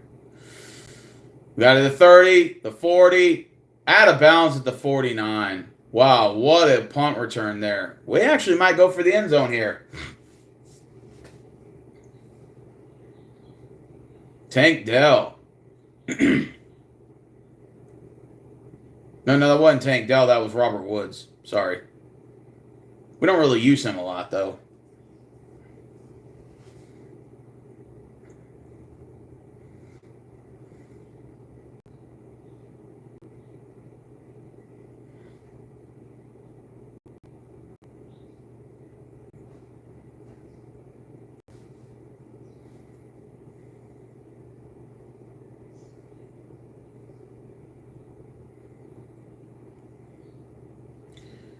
First and 10 down at our own 49. Shotgun set. Buffalo rushes 4. CJ Stroud looks in the pocket. He dumps it off to the running back, Obinjaware. Got 2 yards. 22 seconds left. Texans call their timeout. I think it's their first. Wait, or is it their second? Let's see. Nah, it's our first. We got 2 timeouts left. 22 seconds. Well, I mean, if we could play for the field goal, I'd be okay with that. 17-3, halftime lead. I'll take it. Washington just scored. They're up 17-3 over the Browns. Ouch. It's not pretty. Houston will see the ball in the second half. So imagine we get a score here. If we get at least a field goal here. And then you get the ball to start second half up 17-3. I'll take it.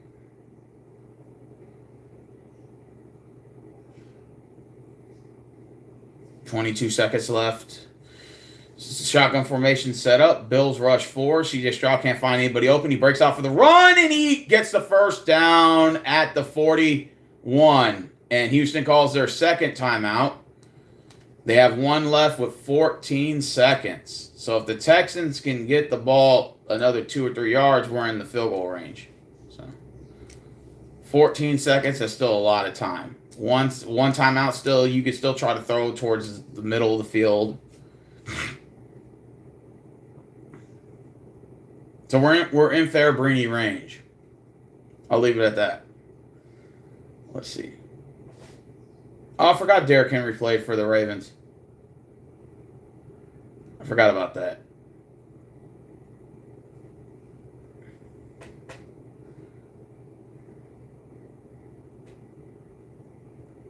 $15 seconds left.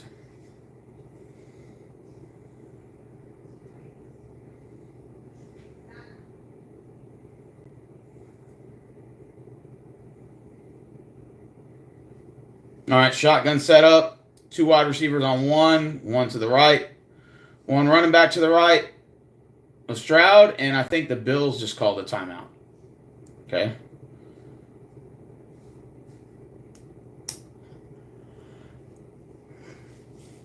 Ugh.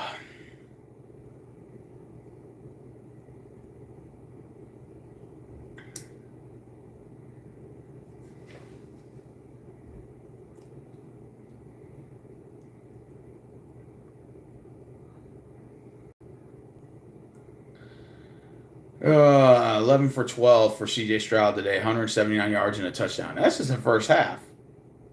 He could finish this game with 300 yards. Easily. All right, 15 seconds to go. Let's see what the Texans do here on this drive.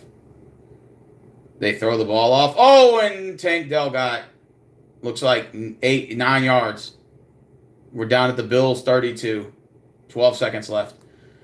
Well, we could throw one to the sideline again. If you can get it off quick enough, we might have 2 more shots. With one time, we have 1 timeout. 1 timeout with 2 shots.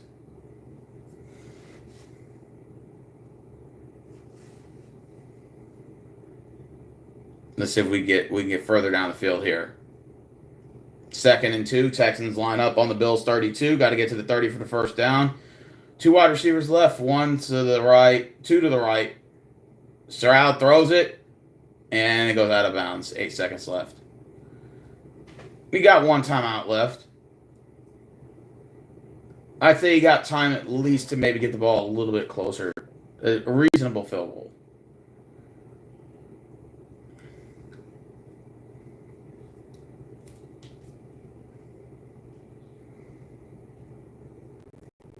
We're in reasonable field goal range.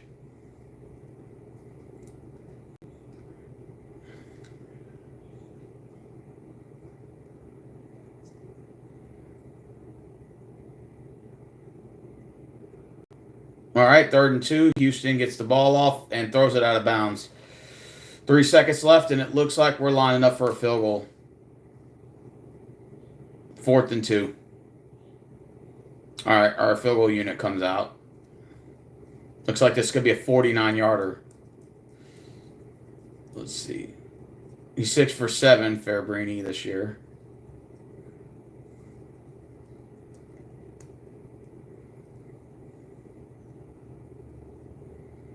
Texans are lining up for a 50-yard field goal attempt. 3 seconds till halftime. Let's see if this goes in. And it's up. And it's good. Halftime, Texans 17, Bills 3. Texans are going to get the field goal to start off they're going to get the ball to start off the second half. Wow, what a turn of events there. And that was pretty cool.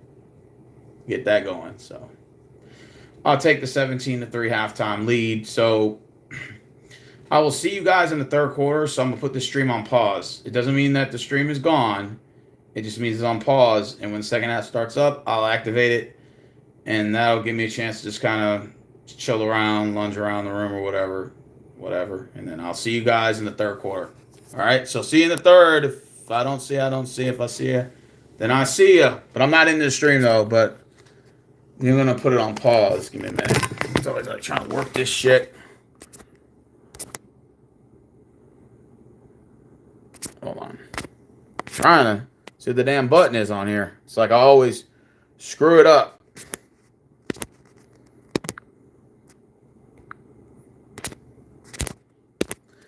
It's like I always say I know what I'm doing, but I don't know what I'm doing on this damn freaking app. What you want to call it.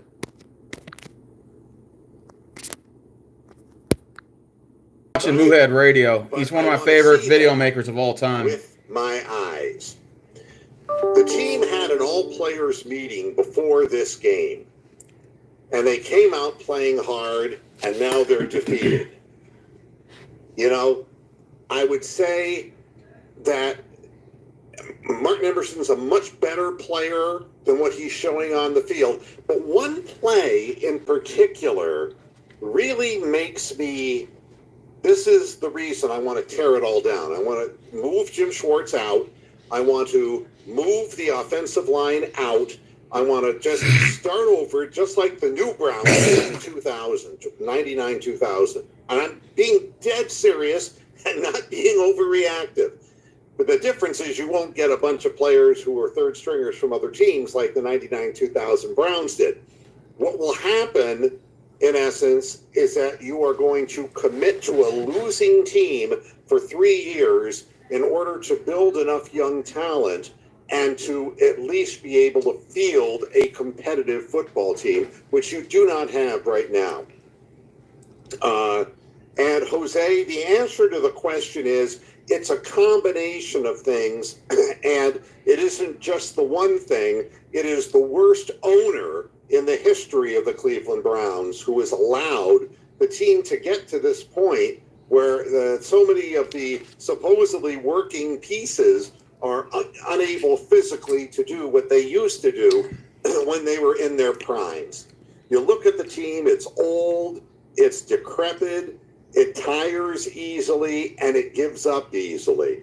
The one play I was going to mention to you is you have a 4th down and 2, and the Browns on defense, and you've got Jaden Daniels at quarterback, who goes back to pass.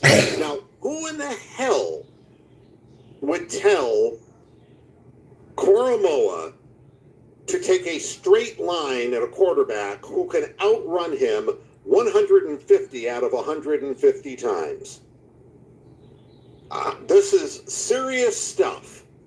When players go rogue and start doing their own thing, it is time to replace the team's structure as far as its coaching, as far as its discipline is concerned. I would have sat Koromoa down. He may damn well be our best defensive player. But he went rogue, completely rogue, and allowed the quarterback to just tiptoe for a first down. If he doesn't do that, we force the quarterback to make a play. But unfortunately, that's not what's happening in any of this. Teams, another good example was the open field run by Eckler. I mean, what in the hell? You force a man to the sidelines. You don't allow yourself to get juked so he can cut back in the middle of the field.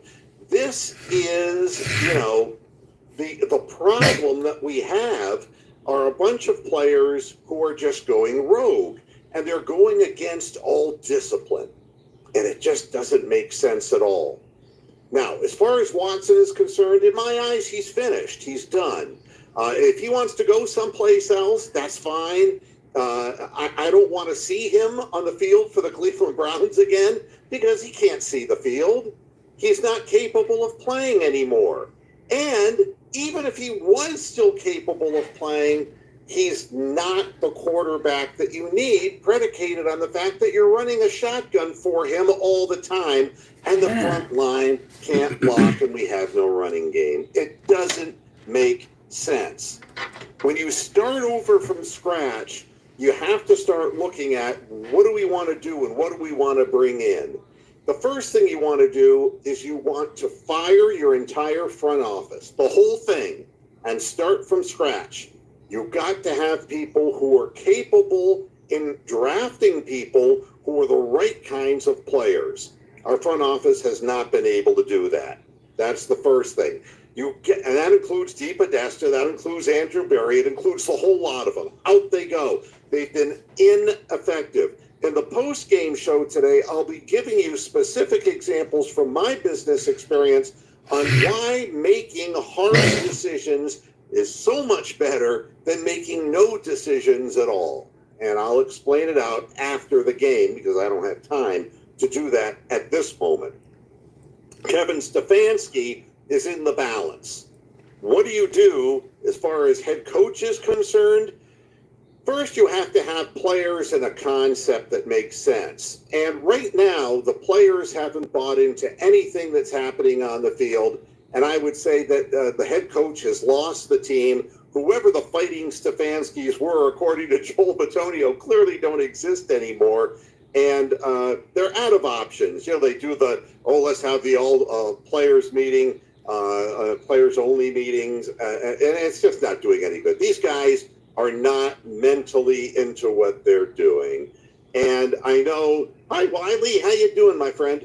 That Vrabel is there. And but he would need to be a head coach. He would not be a defensive coordinator for the Browns. But I don't think in his right mind he would stay in Cleveland because he's witnessed the absolute haphazard nature of management in town. And me, this is the first time in a long time I feel liberated. I really do. I don't care. I don't care about this team. And how about those Guardians? I mean, a young team that doesn't choke in front of its home fans and delivers a big win. There's so much more to be said about people who attack a game from an assertive, positive perspective than these old men on the field that we have who are just shaking their heads and just, can't do it. This reminds me of what we were like when players were completely miffed by Romeo Crennel and miffed by Hugh Jackson. It's the same psychological thing that I'm seeing. You start over by getting rid of every one of the running backs. Deontay Foreman has a bad attitude. Pierre Strong is not an NFL running back. and Ford is not an NFL running back. Yeah, and I don't care about the front line. We'll talk about that in 2 seconds. But none of these guys, if there was daylight, would be able to find it. As far as the offensive line, every single one of them must be gone. All right? Batonio will retire at the end of the season. This I can guarantee you.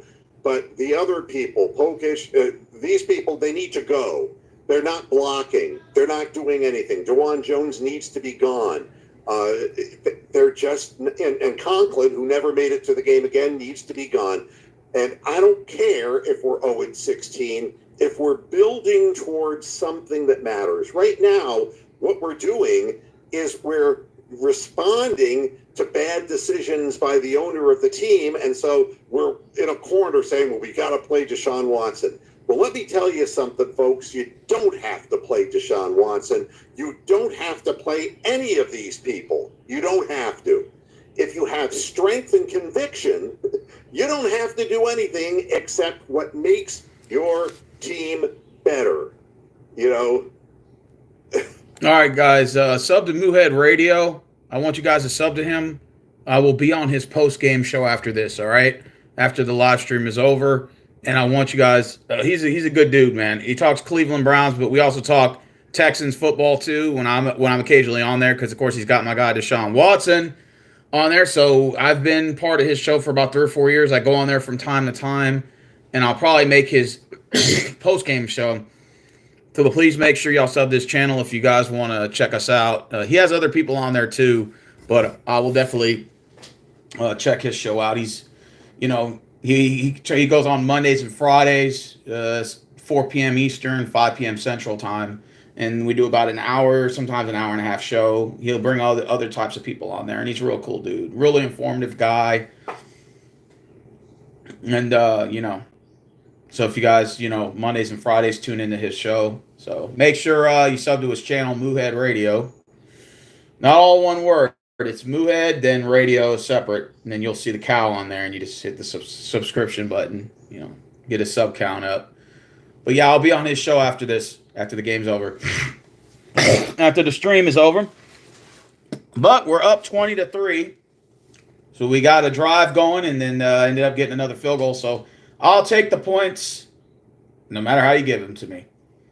Now the question is, are the Bills going to be able to respond to this? Are they going to be able, or are they still going to have these problems, you know, getting the first down, taking too many shots in the backfield? How are the Bills going to adjust to this in the second half? This is going to be the biggest question.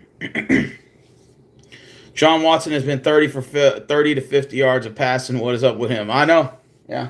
So, yeah, make sure you guys sub to Moohead Radio, man. Good dude. You know what I'm saying? I fucks with him personally, man. He's a good guy. For God's sake. So if you guys want to see a good YouTuber. If he tries to throw to another receiver besides Amari Cooper, I just want to see how he handles. All right, so Bills are going to get the ball right now. Fire drill that is our offense, and compare him to what Deshaun Watson is doing. So I could have a better idea. I mean, fuck the Browns and fuck whether they win or lose. I want a better idea as to what in the hell's the matter with everything. Yeah. And it gives me an idea of how a quarterback sees something and how two different minds react. I would say that Deshaun Watson has hijacked the Browns offense. The team has just handed it over and saying, we're going to put you in shotgun every time. It's not in the best interest of Deshaun Watson. It's not in the best interest of the team. It's ineffective. Just totally ineffective. I agree with that. So, you know, I don't miss anybody. Bills run the ball to start it off. Oh, what a break. The Bills needed that. They got 15 yards. Looking behind, I wow. Say, God, there was Johnny Manziel. Wow. 15 yards on that play. First down for Buffalo. What a break they needed there. If the Bills can get a touchdown here, they can open up those floodgates. Definitely open up those floodgates. 10 minutes and 45 seconds to go. Come on, defense, let's go. Down on their own 49. Buffalo runs the ball, and they lost it. They lost 3 yards. That's what I'm talking about. I'm liking this shit. Y'all sub to Moohead Radio if y'all haven't done it. Again, sub to him. I'll be on his podcast after this. After this show, we'll be talking probably mostly Browns football, but he'll probably mention the Texans. We'll probably talk about the Bills game a little bit, but make sure y'all sub this channel if y'all haven't. All right, good dude. He's on Mondays and Fridays for one to sometimes 1 hour and 20 minutes, 2 times a week. No, and then he does his halftime and post-game show of the game. All right, 2nd and 12. Josh Allen runs the ball. Oh, man, and we just got a flag. Late hit on the quarterback. I know my guy didn't mean to do that, but that gave the Bills a big break there. No, I don't hate Watson. I'm gonna be honest with you. I just didn't like the fact how he handled it here. Saying I don't want to play here anymore and I'm not playing. Holding the team hostage, not wanting to take any trades. Demanding to only go here and there. Bringing the morale of the team down.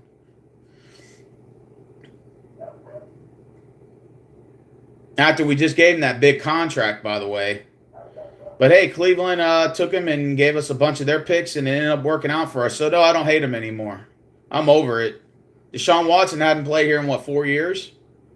So as far as I'm concerned, it's over. I mean, I wish him the best wherever he goes, but honestly, I think at this point, after all the lawsuit allegations and stuff, he's not mentally in the game anymore. I think honestly he needs to retire. And I feel bad for him because I used to look at him as like one of the most top fucking quarterbacks of all time in Houston. And he went from that to just now, just his head's just not in the game anymore. So it's no sense in having him around. 2nd and 10 for the Bills. They're down at the Texan 31. Got to get to the 21. Shotgun formation set. We rush 4 guys. Josh Allen's looking in the pocket. He's got a wide open receiver. First down. And the Bills are down on the Texan 5-yard line. Kincaid on the catch. 1st and goal for Buffalo. They caught the break. The penalty that Jalen Petrie did on the late hit has woken the Bills up. The Bills are woken up, bro. Like I said, all it takes is just, if the Bills can get a touchdown here, they're right back in it. All right, Bills are going to run the ball to Cook and touchdown. Buffalo got in. James Cook. So Bills finally get on the board after almost 3.5 quarters. 2.5 quarters, I'm sorry. 2.5 quarters. The Bills finally get on the board. They're going to go for the extra point. So the Bills got a break, and that's definitely the break that they needed. And now their team is kind of back into it. Like I said, all it takes is, maybe this is what the team needed to wake up. And like I said, I said this at halftime earlier. I said, I'll take the points however we get them. But Buffalo's just 1 touchdown away from just getting back into this. And they got a touchdown, and they got the extra point. It's good. 20-10 Houston. So we get the ball now. So are the defense going to be able to make any stops? Or Texans, our offense going to march down the field and get some more points? We'll see. But yeah, this game is far from over. This game is far from over. Got a long ways to go, man. Long ways to go, bro.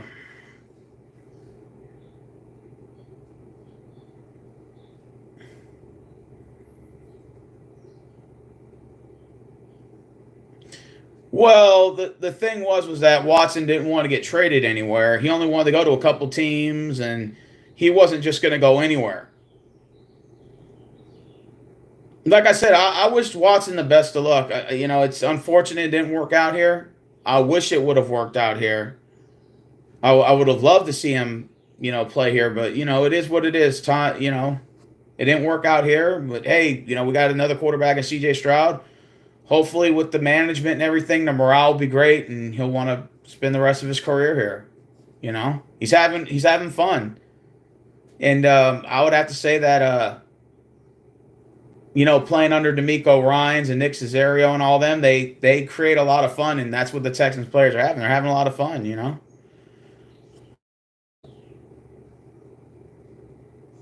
I'm just happy that we have a competitive team.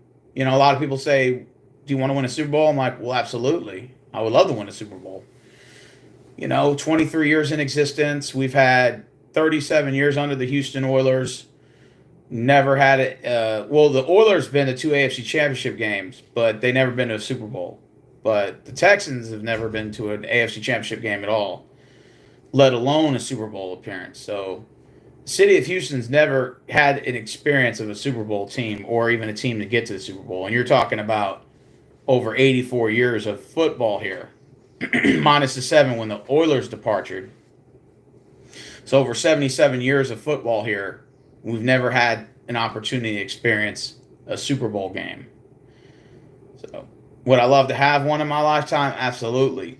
But I'm just, when you look at the things that are going on around the world, sometimes you're just grateful for just, the fact that we have a team here and a team that plays competitive and stuff like that. I can't complain about that. I like the quarterback we got. I like the receivers we got, tight ends, running backs.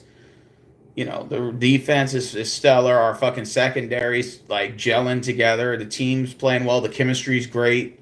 I love it.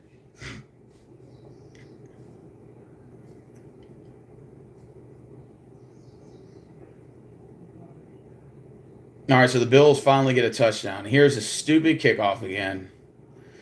Makes no fucking sense.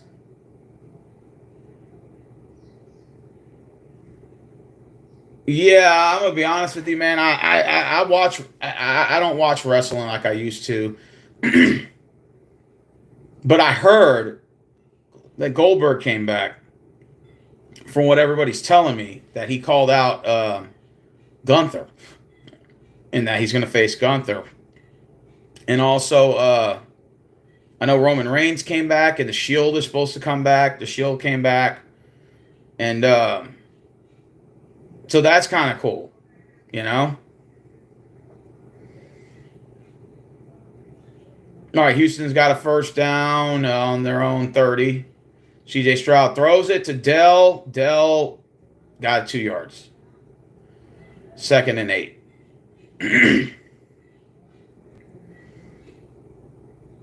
The Bengals are up 24-14 over the Ravens, so it's obviously the Ravens have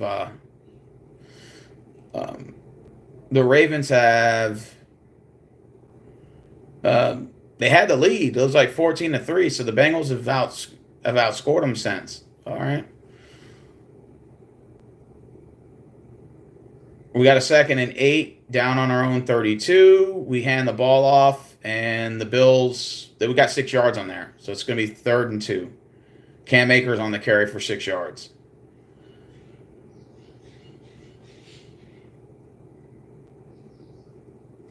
Texans need to run this clock down, that's for sure, man. Got to run the fucking clock out. Run this fucking clock down.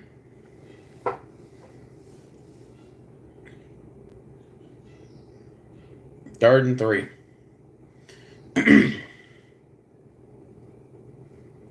Is that a false start on us?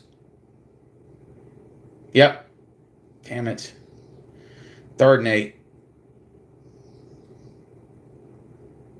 See, all it takes is one touchdown.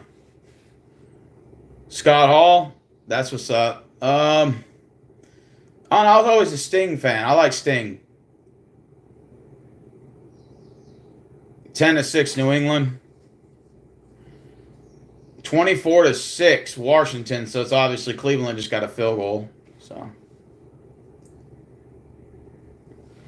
3rd and 8 for Houston as they set up on the 32-yard line. Got to get to the 40. And incomplete, intended for 4th and 8. Now we got a punt. God damn it.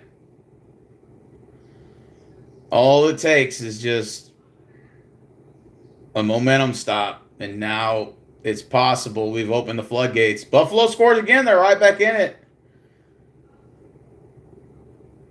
Damn it. that momentum shifted fast. That's why halftime adjustments are always so,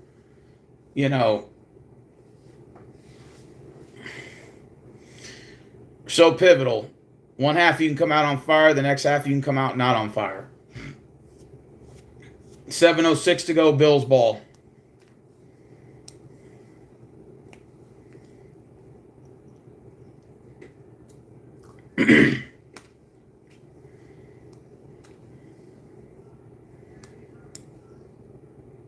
No.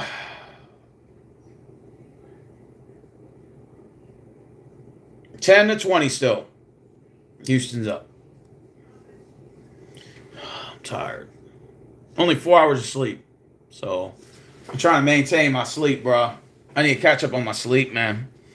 No, but I'm going to be on Moohead Radio after this, so make sure you guys sub to his channel if you haven't. I will be on his show after the game. So after the game's over, I'm going to end the stream, and then I'm going to go join his show after that.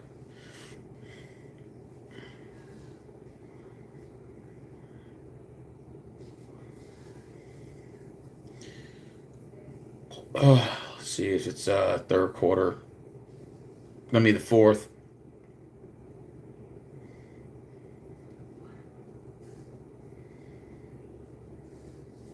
I'm fucking tired, man.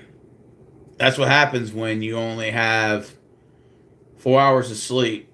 You're working 12-hour days. You work nights. So today I work 6 to 6, Marvin.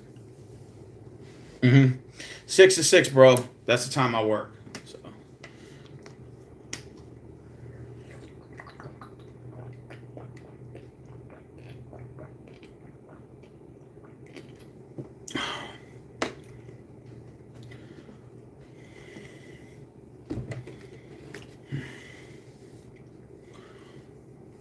I'm tired. Yep, I'm off Tuesday, and then Wednesday I work just 4 hours because it's on my off day. I volunteered to work for extra overtime. And Thursday I work at 12. Friday I work at 12. No, Friday I'm off because I requested it. I'm gonna use my vacation time. For Friday and Saturday. It's good to take some time away. Time away from work is always good, The most hours I worked in 1 week for this new job, 77. 78. I worked 78 and a half hours 1 week. Last week I had 77. This week I got 64. Next week I got another 64.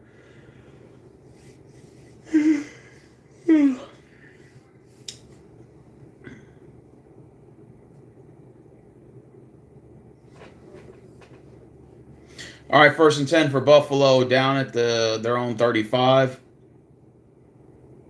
They run the ball and miss tackle, and they get the ball to 47. They got 12 yards. And that is for James Cook. And 1st and 10. As the Bills march towards midfield. So imagine if Bills only take a minute or two off the clock to score another touchdown. Now you're down by a field goal. And how the whole game has changed. Oh, appreciate that, Gunler. Yeah, man. I've been seeing some freaky shit. Ghosts and sounds, and maybe it's like a mirage or something because I work nights. So I think sometimes I'm seeing shit. But sometimes I feel like I see something looking at me, man. I've seen it through the pickets before. In the middle of the night, 3, 4 a.m., shit scares the fuck out of you. You're working on the computer and you feel something goes like this in your peripheral vision. Sometimes I think it's just my eyes just fucking with me. Then I turned and I saw, it looks like a figure behind a window and shit. Like behind the tinted window. I didn't know what it was, but one day I was working in the East Tower on the computer. It was about 3:30, 4 a.m. in the fucking morning, or at night. And the lights are on, of course, it's like bright in there. And I heard a door slam. I turned around, there was no one there. And I just thinking, oh man, I was half asleep, whatever. Typing on the computer, then I hear footsteps walking right by me. And what it looked like, a little figure just walking by me. I couldn't make out what it was, but it looked like a little figure. I just saw it and I just thought it was an aberration or something. I'm like, man, this shit's freaky, man. But the guards tell me stories all the time about how they see shit like that. So it's nothing new. In fact, the part of the old jail was made in 1960.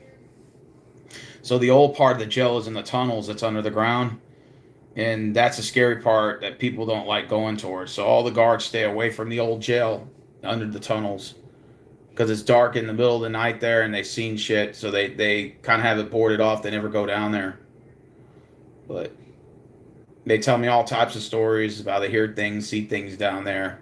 The only time I've been down those tunnels was one time, and that was for because I was doing a tour through the orientation, and they took us down there, but I didn't see anything or whatever. But you could see all the old stuff that they had, equipment and stuff from back in the 1960s, back in the old part of the jail. And stuff's still there, so they kind of use it as like a little like museum or something, historical marker or whatever. Oh, Buffalo's about to score again. Touchdown, Buffalo. Damn it. On 4th and 5, they went for it, bro. And scored a fucking touchdown. The rumor is, in the old tower in the jail back in 1960s, there was a woman that was in jail there.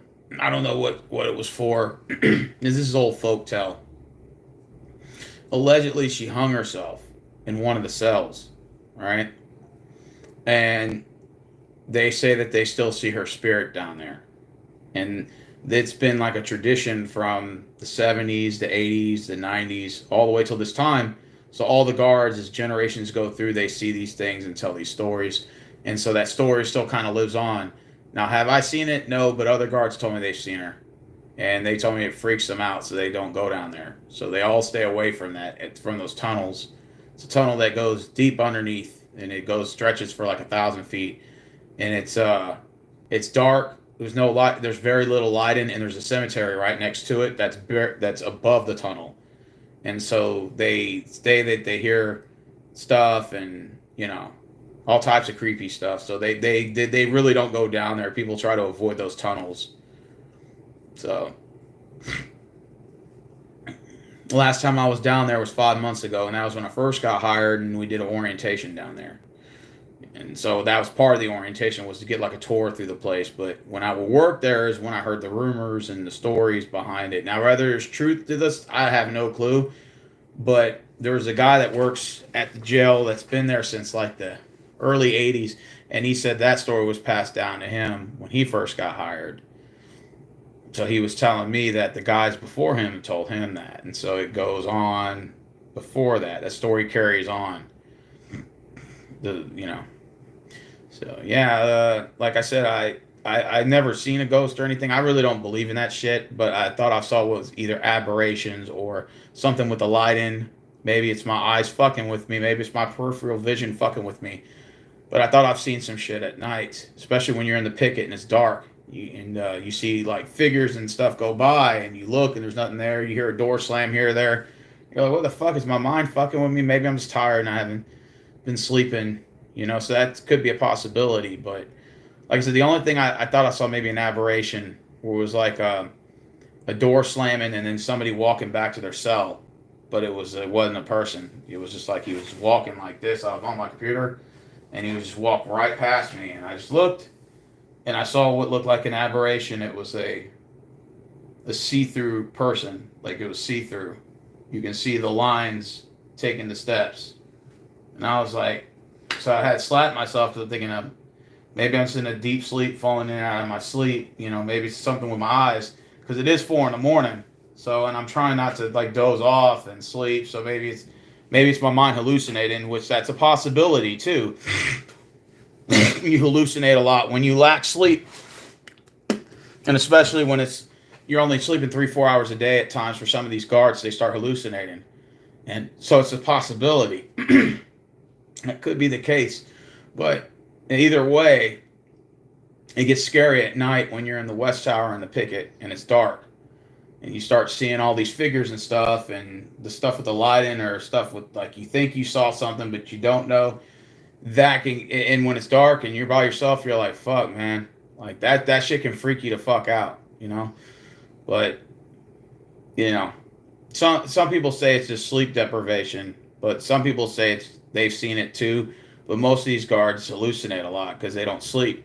They're working 16-hour days, 12-hour days, barely getting any sleep. Rinse, repeat, come back to work, and but we all share stories like that, and then you hear the folk tales of the stories in the jail and stuff about about that old lady or the young girl that died back in 1960 something, and people say they still see her spirit walking around and shit.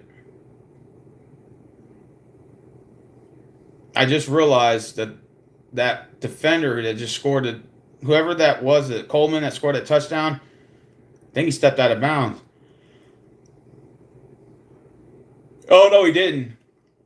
He came close, but he didn't. Damn, that was close. No, he didn't step out of bounds. Thought he did. I'm like, oh, they got a break. Oh, what a catch by Diggs. First down. Keep the chains moving. Texans are up 2017 still. 4 minutes to go, man. And Stroud looks like, I don't know what's wrong with his leg, but he looks like he's having problems with that leg from last week. The week before that, when he was hobbling against the Vikings. Looks like I don't know if he aggravated it or what's going on with that, but yeah, he needs to be careful with that. Like I said, you're only as good as your injuries. Once injuries start piling up, then that sucks. Okay, Texans are pounding the run, and we get the first down. There's a flag. It looks like it's going to come back on us for a holding. The momentum has completely left the field. Make sure you guys sub to Moohead Radio. Again, MOOHEAD, and then space bar, hit radio. You'll see a cow. It looks like a cow figure on his avatar or on his videos. And sub to Moohead Radio. We're going to be talking Texans and Browns football after this. After the show is over, I'm going to go to his channel after this podcast is over, or watch along is over at the end of this game. And we're going to talk more football. So he's going to have other people on there too, but I'm going to join his panel.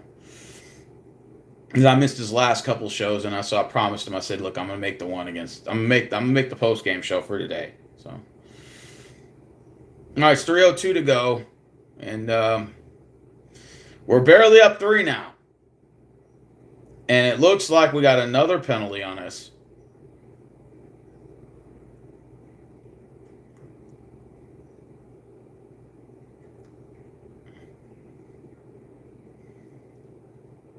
These penalties are killing us. See how the momentum has completely changed? The Texans went from dominating this game, or the Bills just giving up. I mean, what's going on? And I was telling everybody, I said, yeah, I'll take the points, but I said the Bills are just one touchdown away from being out of this. And now look, they're just down 3, 2:50 to go in the third. They got us on a 2nd and 19. It's far from over. And their defense is playing with a lot more confidence now. Now we're playing off the back end now. Our offense is stagnant now.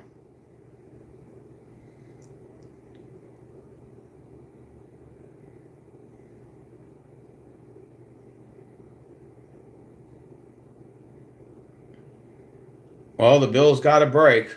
They got the break that they wanted.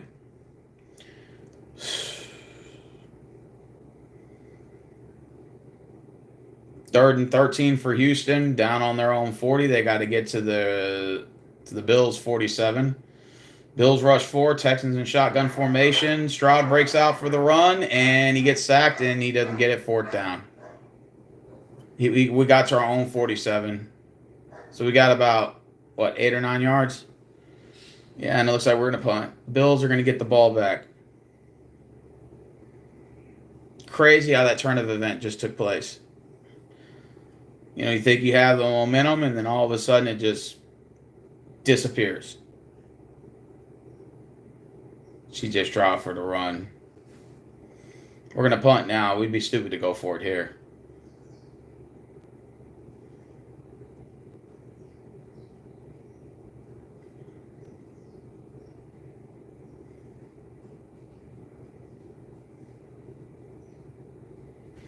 Bills down on their own 13.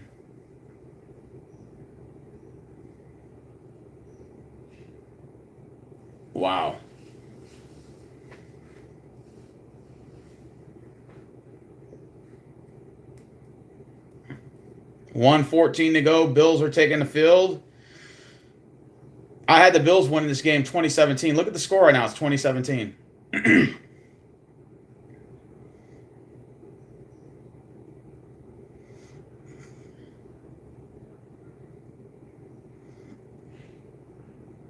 Flag on someone.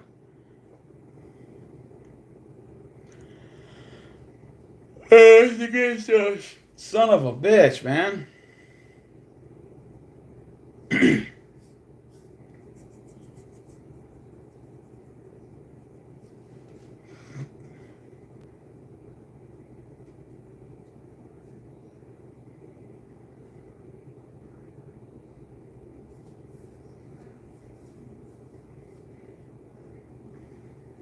Illegal touching against us on D'Angelo Ross.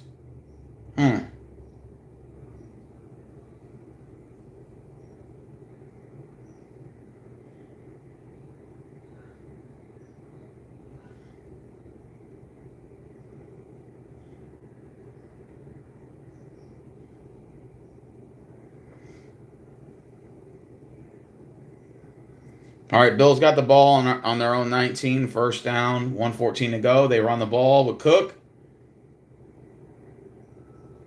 First down, Buffalo, down on the 29-yard line.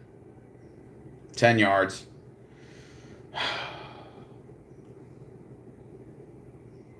I think Buffalo about to take the lead, bro.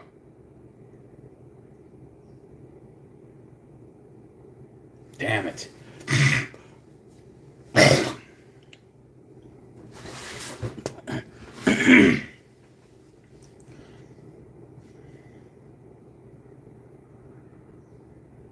First and 10 for Buffalo, down at the 39. Their own 39. Or 29, I'm sorry. They run the ball again to Cook. Cook got about a yard. And there's a flag on the field. I think it's going to be a hold against the Bills. 27 seconds left.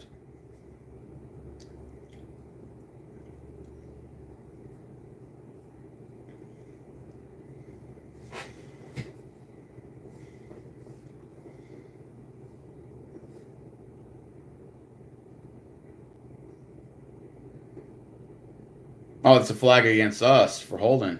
Tim Settle Jr. Damn. Holding against us. So they get a first down now. Yeah, our defense is just flat right now, man. The Bills have woken up. That's for damn sure. Josh Allen fakes the run and goes for the first down and more. Down on the Texan 43. Into the third quarter. Bills balls are marching down Texan side of the field.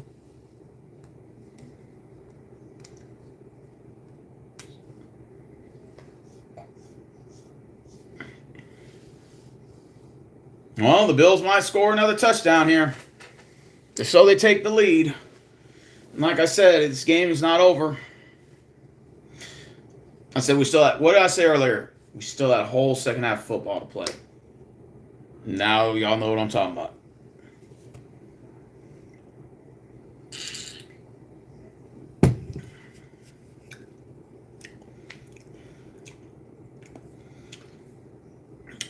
I knew it wasn't. I knew this was going to happen, bro.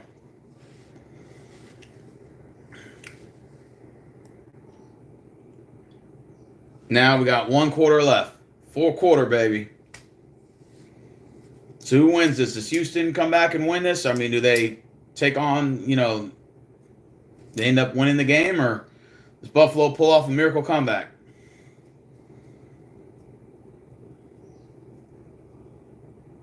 Now, obviously, it's a must-win for both.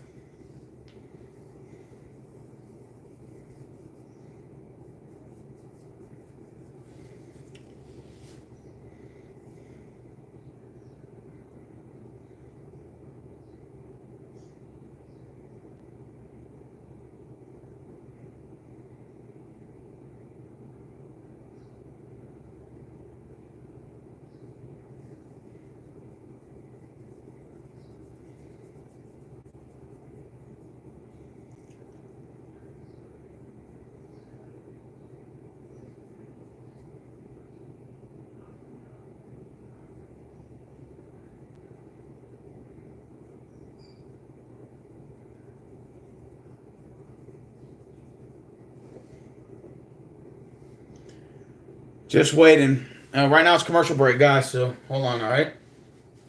It's commercial break. Oh, sometimes it's good to always stand up a little bit. Freaking tired, man.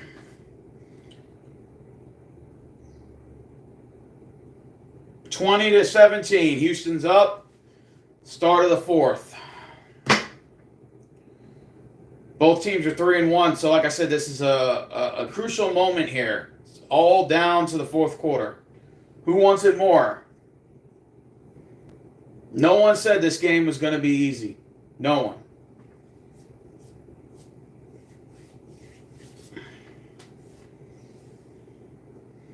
Fourth quarter, 15-minute mark. Bills take the ball, have the ball down on the Texan 46.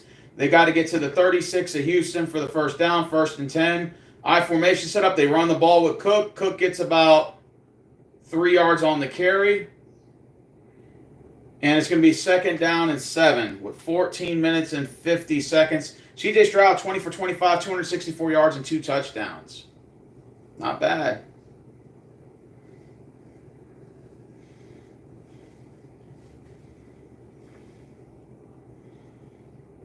Second and 8 for Buffalo.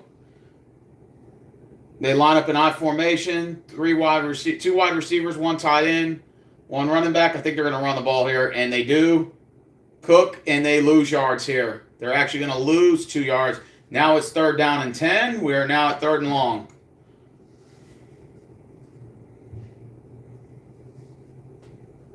Can Houston get a big stop here? We're going to need a big stop on this play. Let's see if we get it here. Anderson Jr. on the stop. We're now at the 13-minute and 50-second mark. It's now 3rd and 10. Buffalo Bills line up in shotgun formation. 3 wide receivers to the left, 1 to the right, 1 running back to the right of Josh Allen. Texans rush 4, and they missed a catch. It is now 4th down, and Buffalo didn't get it. They're going to have to punt now. Wow. What a stop. That was for Stingley Jr. there on the stop. So the Bills now have to punt. They looked like they were going to march the ball down the field and possibly get a touchdown here. And Stingley Jr. got the stop, and now Texans get the ball back, up 3. That was the break that they needed there. Get the ball back. They might be able to pull that one off. Wow. That could have changed momentum right there. Josh Allen, 9 for 23, 131 yards, a touchdown, no picks. He almost did throw a couple of them earlier in the second quarter. All right, Texans got the ball down on their own 12.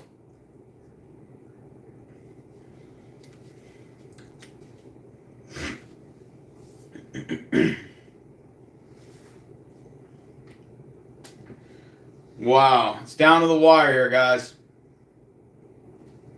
Down to the wire. And after this, make sure you guys, again, I'll reiterate this, go to Moohead Radio and sub to his channel, please. He's a Cleveland Brown, Cleveland Guardian content maker. He was a former radio. He had a radio show back in the 80s where he covered Browns and Indians baseball, Browns football, Cavs basketball.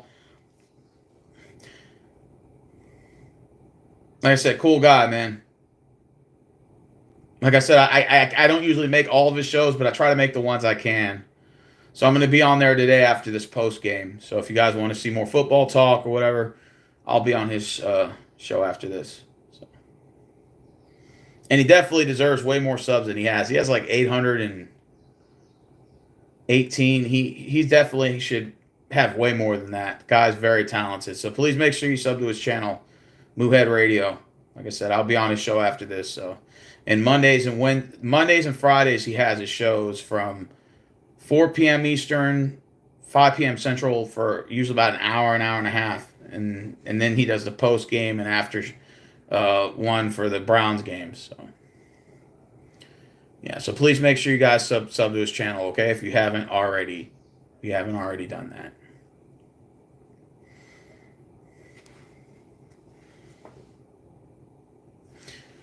All right, so we get the ball back. That's good.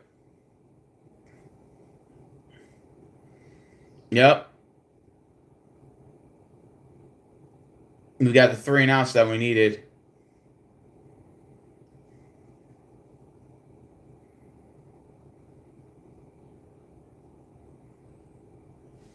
Let's see the NFL scores real quick. Oh, Bengals are up 10. Oh, shit. Bears are up 30-10. Ooh. Patriots still up 10-9. Commanders are up 34-6 over the Browns. God damn. Moohead's Radio, his show is going to be interesting after this. I'm definitely I'm going to be on his show, so I'll be there.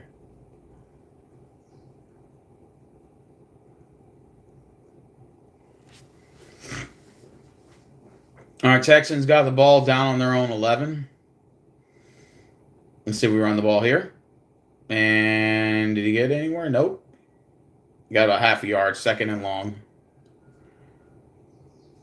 Still a lot of time left. A lot of time left in the 4th quarter.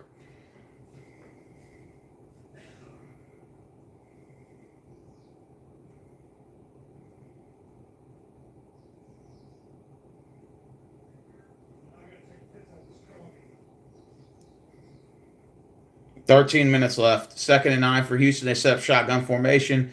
2 wide receivers left, 2 to the right. Running back to the right. Bills rush 4. CJ Stroud couldn't find anyone. He dumps it off and couldn't get it to Diggs. 3rd and 9. That sucks.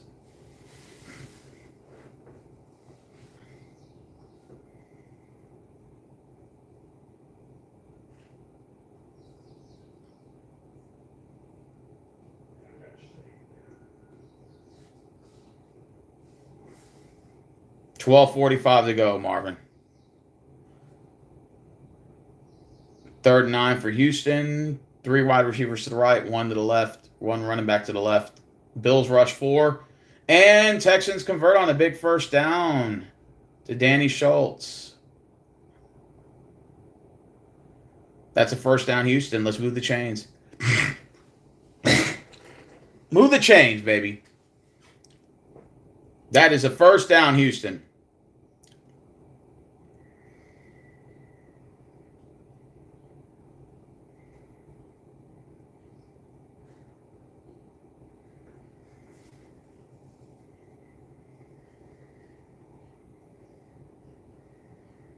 Run the ball, man. That's what we do. We run it here. Get it to the 35. We got 5 yards on the carry. 2nd and 5.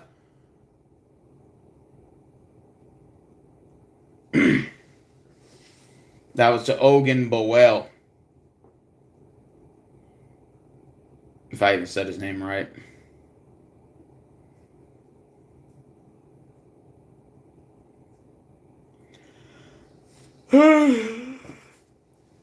$11 and a half minutes to go. Run that clock down, baby. I formation set for Houston. 2nd and 6. Bill stacked the box. And we lost a yard. 3rd down.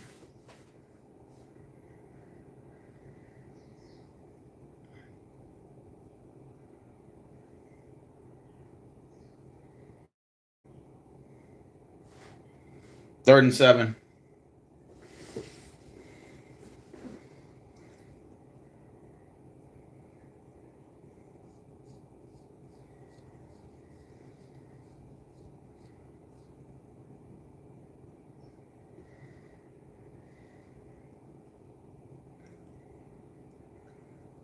Third and 7. Bills rush 5. Texans throw it in. They get the 1st down. Is it?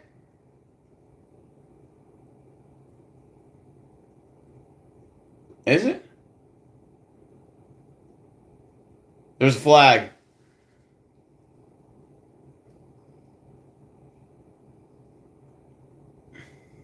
That a 1st down?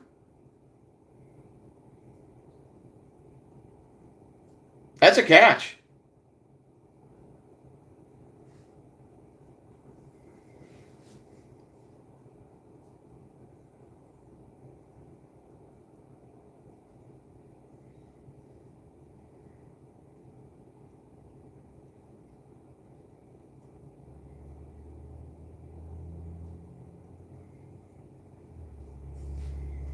I think Buffalo's got a flag for a late hit.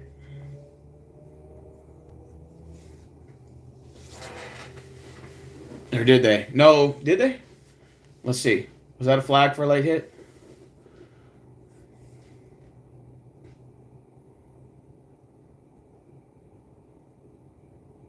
No, it wasn't. That was a catch, but we didn't get nothing on there. We lost a yard. Down at the 50-yard line. 2nd and 11. Texans are trying to take down as much clock as they can, which kind of makes sense here, you know?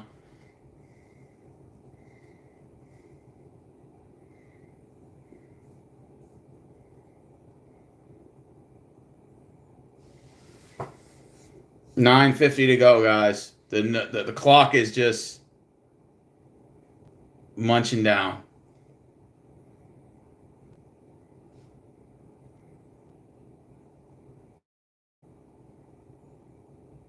CJ Stroud runs it.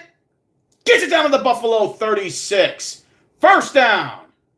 9:32 to go, and the clock is counting. Tick, tick, tick, tick, tick. Cook that clock. Cook it, man. Cook it. Melt that clock down.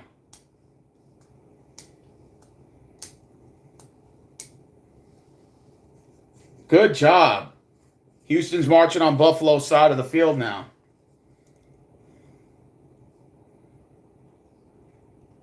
What a game. 9 minutes to go.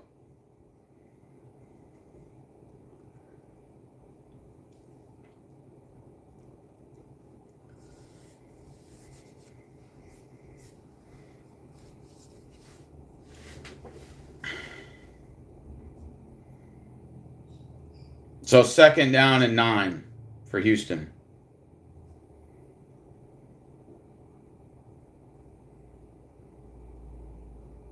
Second and 7, I'm sorry. Thought 2nd and 9. I meant to say 2nd and 7.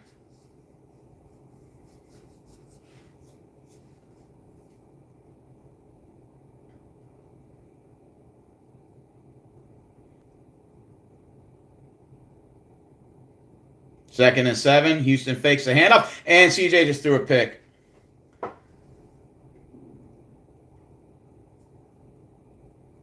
I don't know where that was going. That might be the game right there.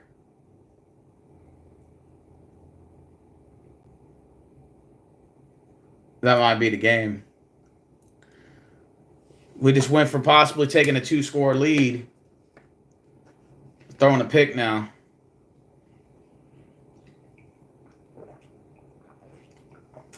Damn it. Fuck. That sucks.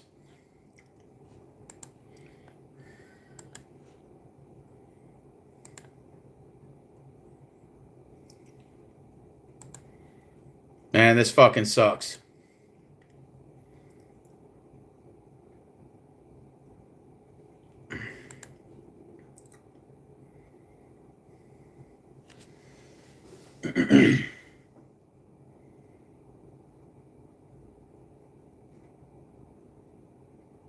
That might have been the game, guys.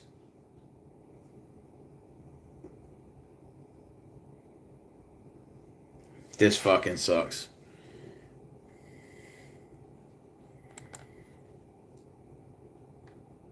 Yeah, I thought we had that one, man. That turnover right there hurt.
Bills ball.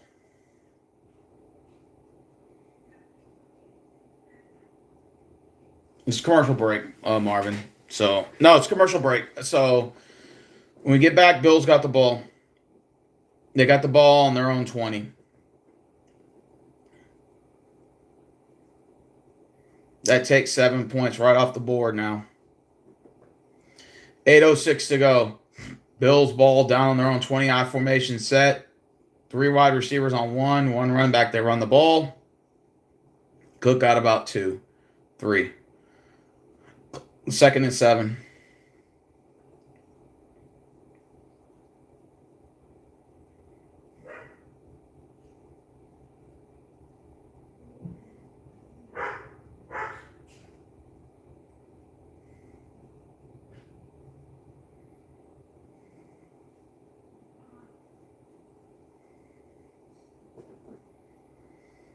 All right, 2nd and 8, down to 7.5, officially halfway in the 4th.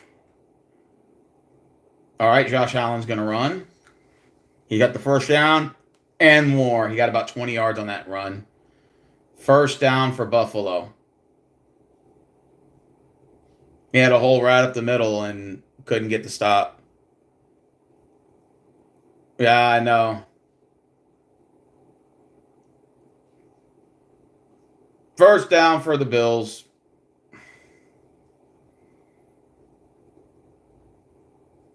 Damn. All right, well, the Bills have the advantage now. Let's see if they take advantage of it. 1st and 10 on their own 40. They were on the ball with Cook. Cook got about a yard. You're looking at 2nd and 9. Like I said, after the show, guys, make sure y'all sub to Moohead Radio. I'll be on there. We're going to be talking about Browns football as well as other football as well, but mainly Browns.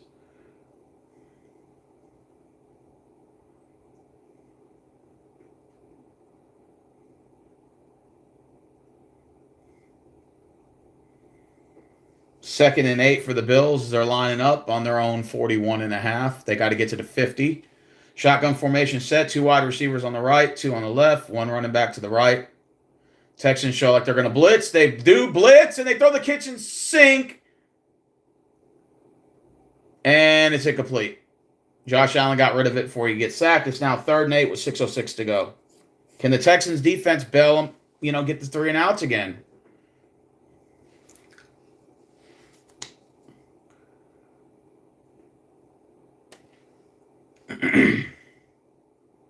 Third and 8, 6:06 to go.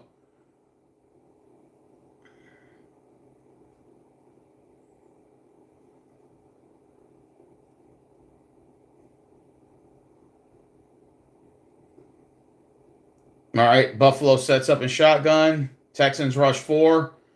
Josh Allen's getting swamped. He gets rid of it, and it's incomplete. It's 4th down, and Bills are going to have to punt. Josh Allen looks hurt. He's on the ground. Wow. I hope he's okay.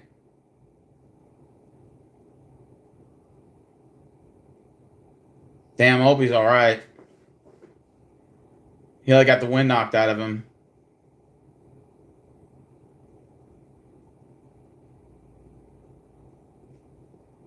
Like he took a hit to the ground.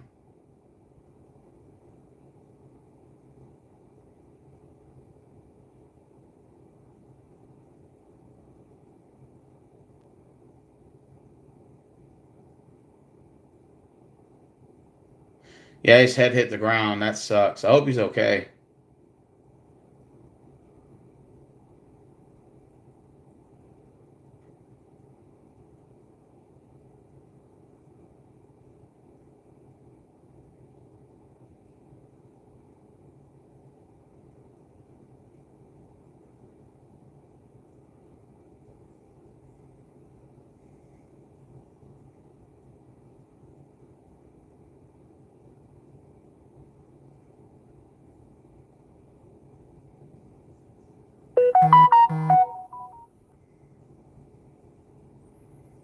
You're watching them right now?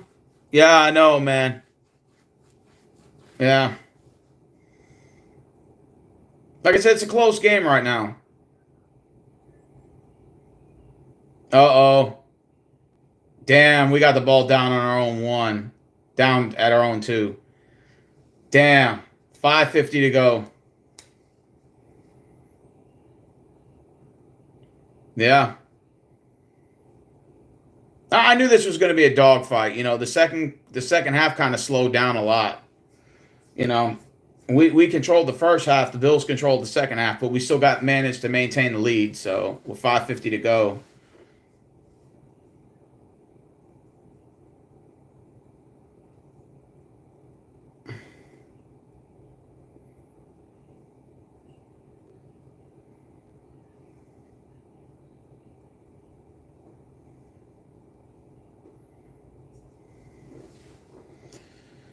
$5.50 to go. Houston down on their own 2. I formation set. 1 wide receiver to the left and the right. They run the ball with Ogunbell or whatever you say his name. They get it to the Texan 8, so it looks like they got 6 yards. It's going to be 2nd and 4. Now this is the part where you have to run the clock down. They're doing concussion protocol now on Josh Allen, where they put the little tent up and then they make you go in there. I don't know what they make you do in there, but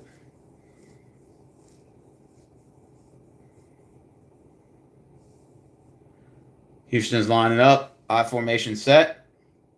We run the ball. First down, Houston. We only needed 3. We got 4.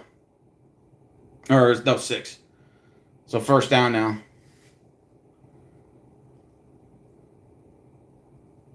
Under 5 minutes to go.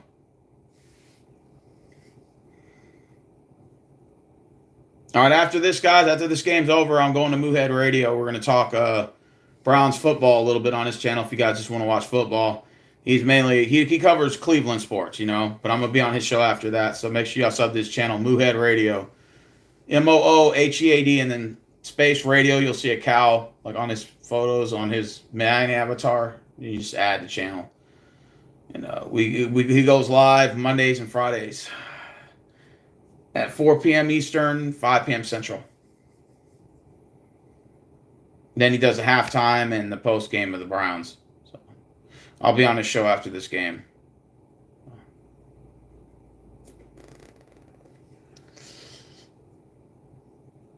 $4:29 to go.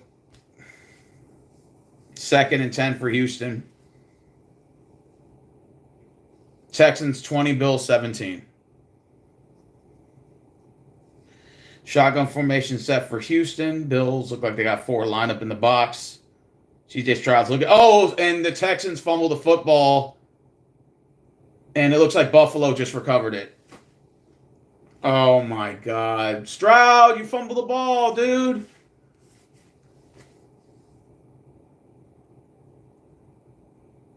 Two turnovers by CJ Stroud already.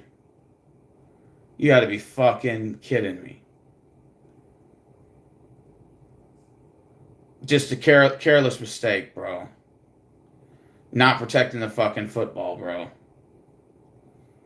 Now the Bills are going to score. Hopefully we can hold them to a field goal here. But that was pivotal to turn the ball over like that, Stroud. Come on, man.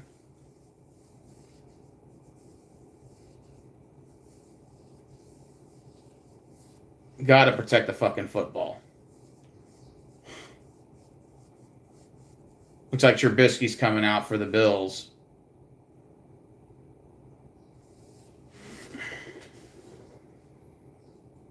Because they're doing concussion protocol right now on Josh Allen.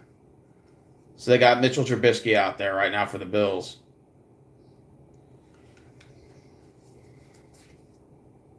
All right, Josh Allen just got his quarterback concussion, so he's coming back out the next play. All right, 2nd down. The Bills lose a yard, so it's going to be 2nd and 11. Josh Allen's coming out. And Mitchell Trubisky's running back to the sideline. He's like, oh, thanks, man. I couldn't do that anymore. That boy ran to that sideline quick. He said, fuck that. Now we're under 4 minutes to go. Josh Allen 9 for 25, 131 yards and a touchdown. 3:50 to go.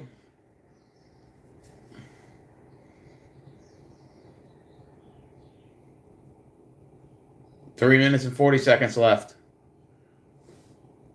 Josh Allen had a concussion protocol, but he's back now on the field. So obviously he must have passed it.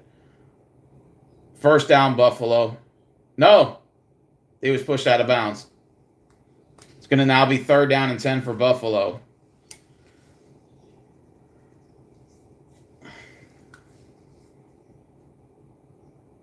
Wait, is that a catch? Let's see. Oh, but he didn't have 2 feet down, but he did have the elbow down.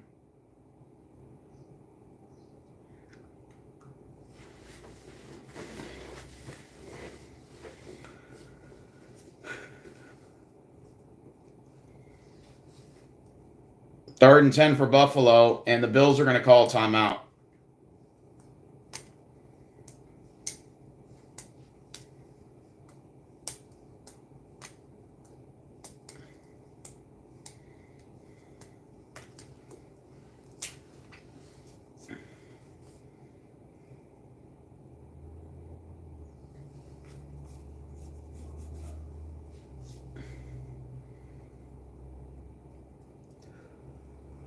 Damn, that Bengals-Ravens game's pretty good. 38-35.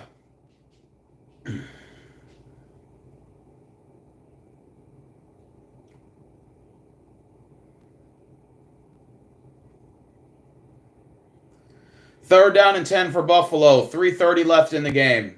Houston up 2017.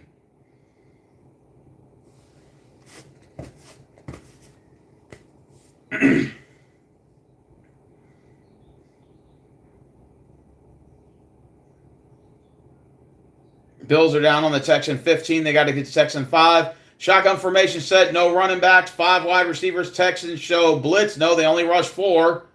Josh Allen's going to run. No, he doesn't get anywhere. He throws to the end zone. Incomplete. And it's 4th down. Buffalo is now going to kick the game-time field goal to tie the game at 20-20. What a stop right there. The Bills get the turnover and maybe can only produce 3 points.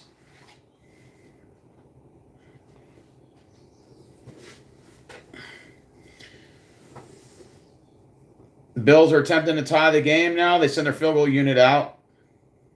Maybe it might go to overtime. What's up, man? Yeah, Longhorns got a bye week this week, but yeah. All right, Bills made the field goal. We're now tied at 20. 3:18 to go. Texans football, we're tied. Could this game go into overtime between Bills and Texans? Wow. Imagine if that happens, bro.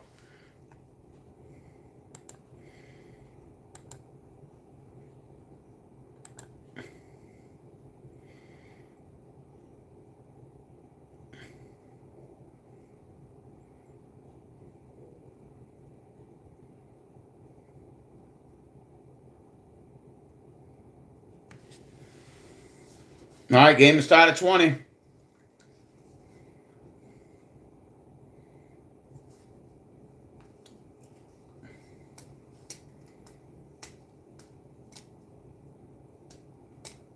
Texans on the possible game-winning drive here.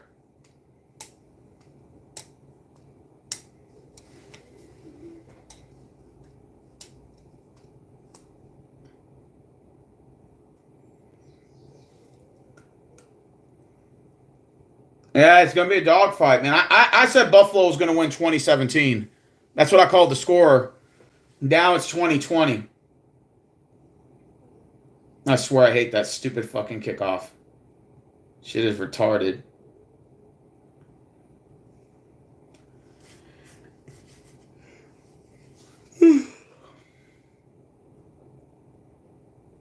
Can Texans lead a game-winning drive here?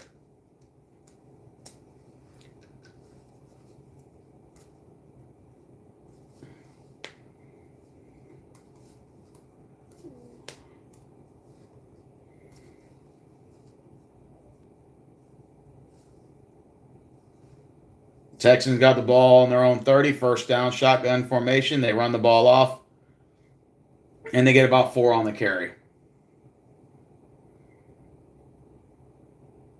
to Akers.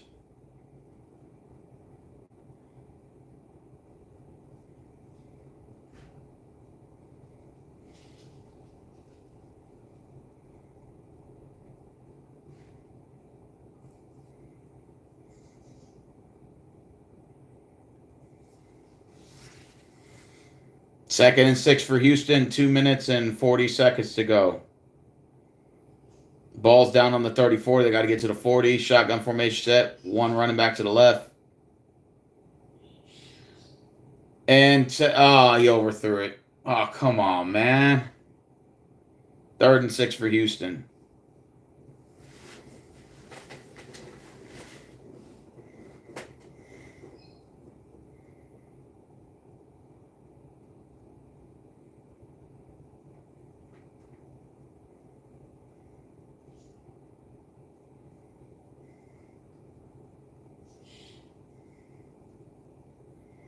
Third and 6. 2:33 left. Texans show shotgun. One running back to the left of Stroud. 3 to his right on the receivers. Bills rush 4 guys, and Schultz got it. First down, Houston. Down at their own 44. First down. I think Texans are going to try to get a playoff before the 2-minute warning. Let's see. Danny Schultz on the catch.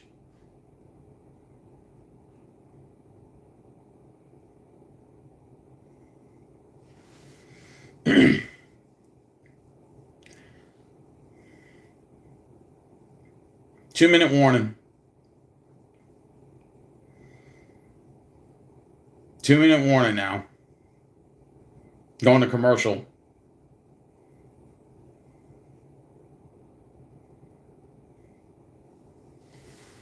I don't feel like going to overtime. I'll be honest with y'all. I just want it to end. No overtime.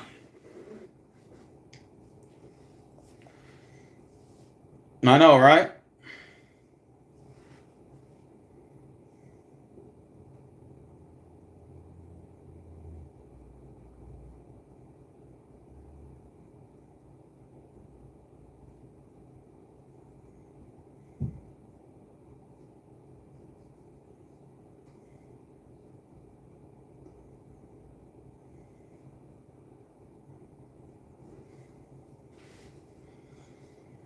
Commercial.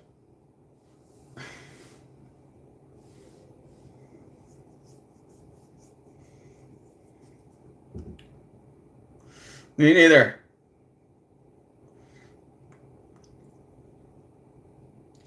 Me neither.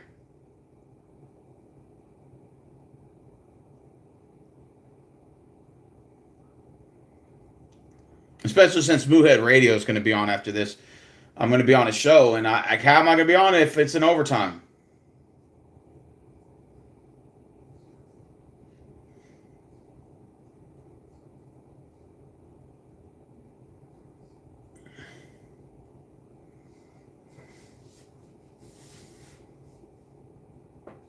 Now I need another chair in here or something.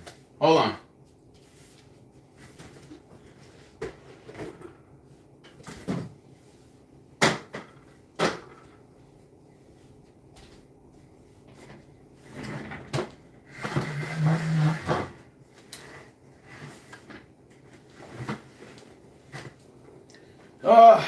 Rest my feet on this motherfucker. Nothing better than resting your feet on this motherfucker.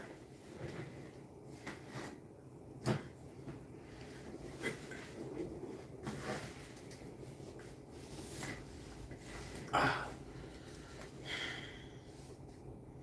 right, now that it looks like the Texans got the ball where? 45-yard line, our own 45.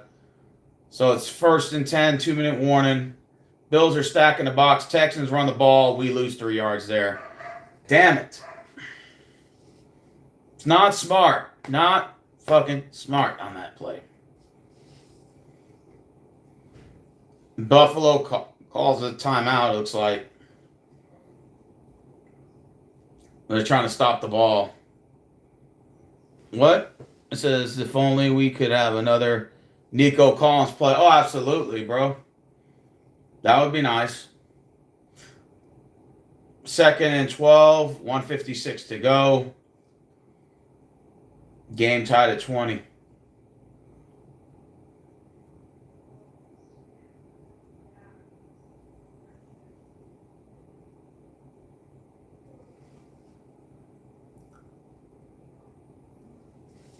Oh, foot's been giving me problems all day today, man. Motherfucker hurts like a bitch.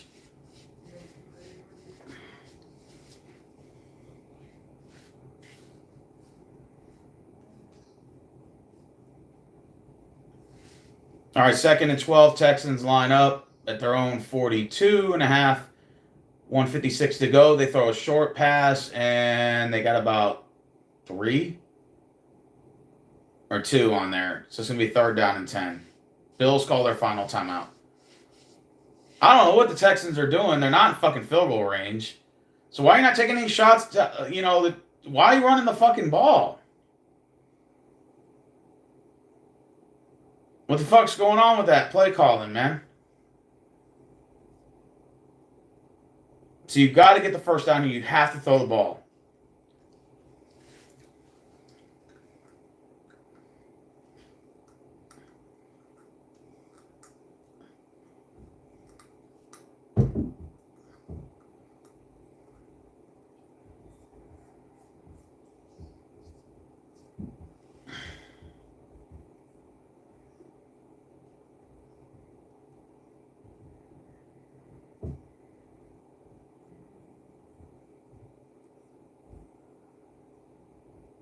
Third and 10.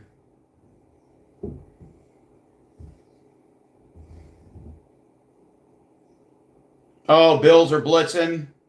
They get the ball off. First down, Houston. Got 11. But we still need 4 for the field goal. Now we can run the clock down. Houston is in position to kick the game-winning field goal here. Imagine that.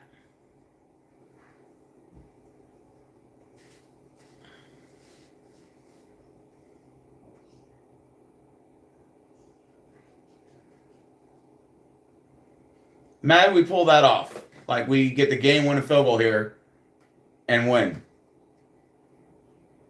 Okay, we got 3 yards there. 1 minute to go. 2nd down and 7. Yep, we got an opportunity to win this game, bro.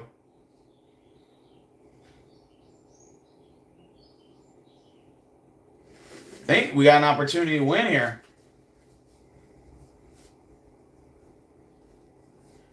I think we could very well win this game. It's 44 seconds to go. It's 3rd down for Houston, and 3rd and 5 actually.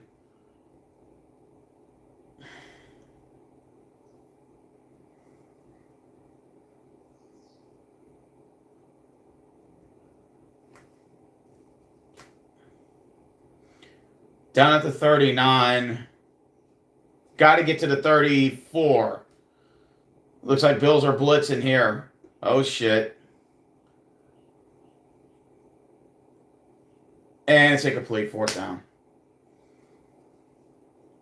So we either have to go for it here, or we're going to have to kick a field goal. What are the Texans going to do here? Yeah, that's a tough one. From where we're at the 39 or we're at the 40, I don't know. That's the decision because you got to get the 5 yards for the first down. There is a flag.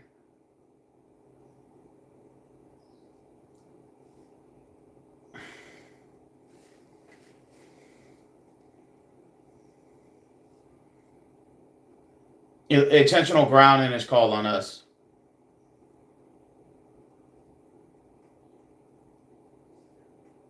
That's an intentional grounding on us?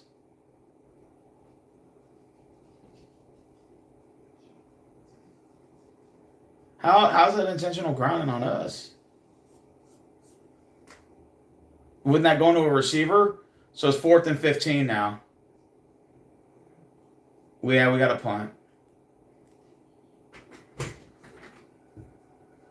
Hey. What? Who won the Texans game? It's tied at 20. God, how are we going to go from 20 to... Hey, don't let him in. Don't let him in my room. Come on, Titus. I'm not... Yeah, because he's going to bother the cat. You know he's friendly. All right, we're punting here. We just went from field goal range to punting the ball.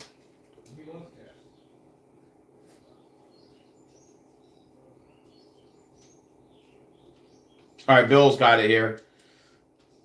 But it looks like we're going to overtime. Yep. Bill's down at the 3, 32 seconds left. So they're probably going to kneel here. And then I think we're going to go to overtime. Damn, Moohead, my bad, bro. I thought that for sure we were gonna be on your shot to this, and I still want to. You have to delay it a little bit because, like I said, we may be going to overtime.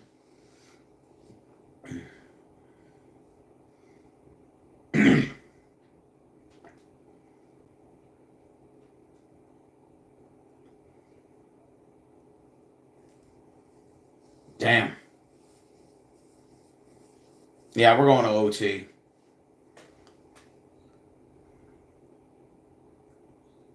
I mean, if the Bills are smart, they're not going to try to, risk getting a turnover here or anything like that,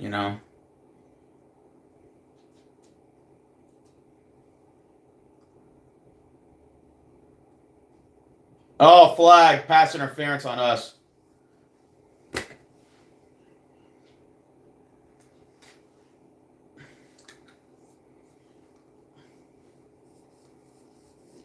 Is that pass interference on us? Yep, on us. Oh, no, that's on them. But Texans decline it.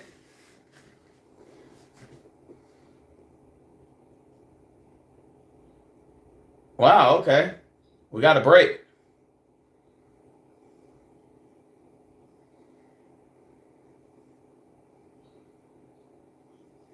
Second and 10, 27 seconds left. I don't see Buffalo should be trying to run that fucking ball, man. Try to take some of that clock down. I mean, I know Texans still got all 3 of their timeouts, but still,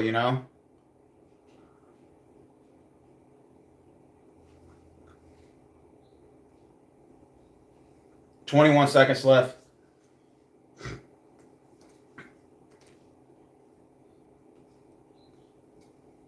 Third down and 10.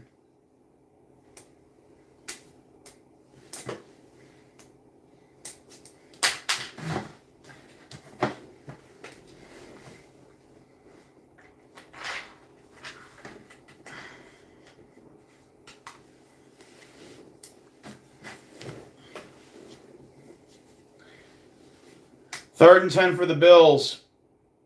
Down on their own 3-yard line.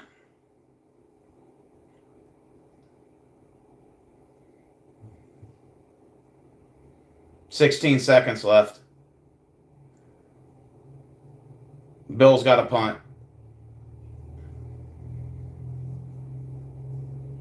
Texans still got all 3 of their timeouts.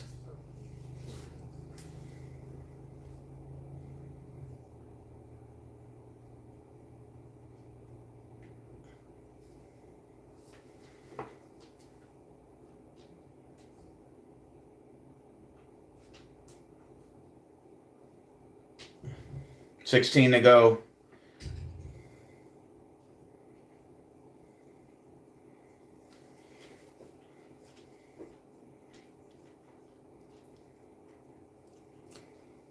Seven seconds left.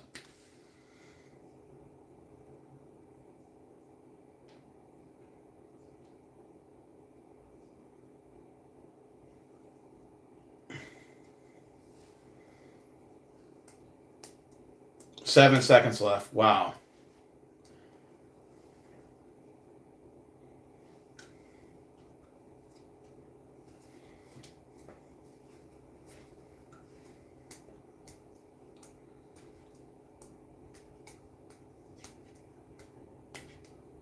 Could we go to overtime here?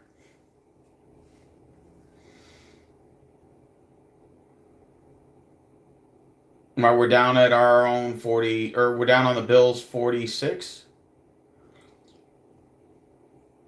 We need about 5 yards, and we got 7 seconds left. We got 3 timeouts.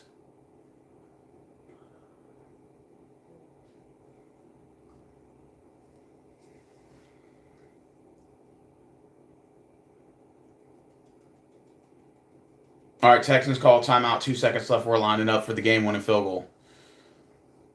Let's see if we make it.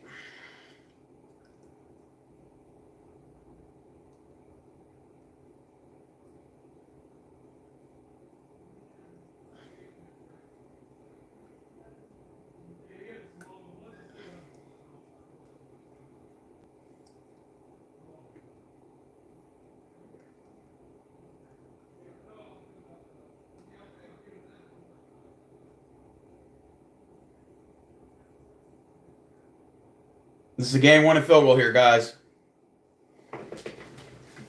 59 yards. Oh, shit.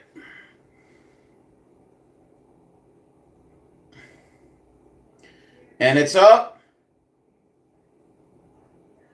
And it's good. Yes! And Houston wins. 23-20 at the buzzer. 4-1. Let's go. What a fucking game. I'll take that. 4-1. That's right, baby. We got it. Yes! Houston got the win. I thought we were for sure going to overtime. Okay, I'm going on the Moohead Show. I'll see you guys on there, man. Y'all take it easy. I'm about to join it right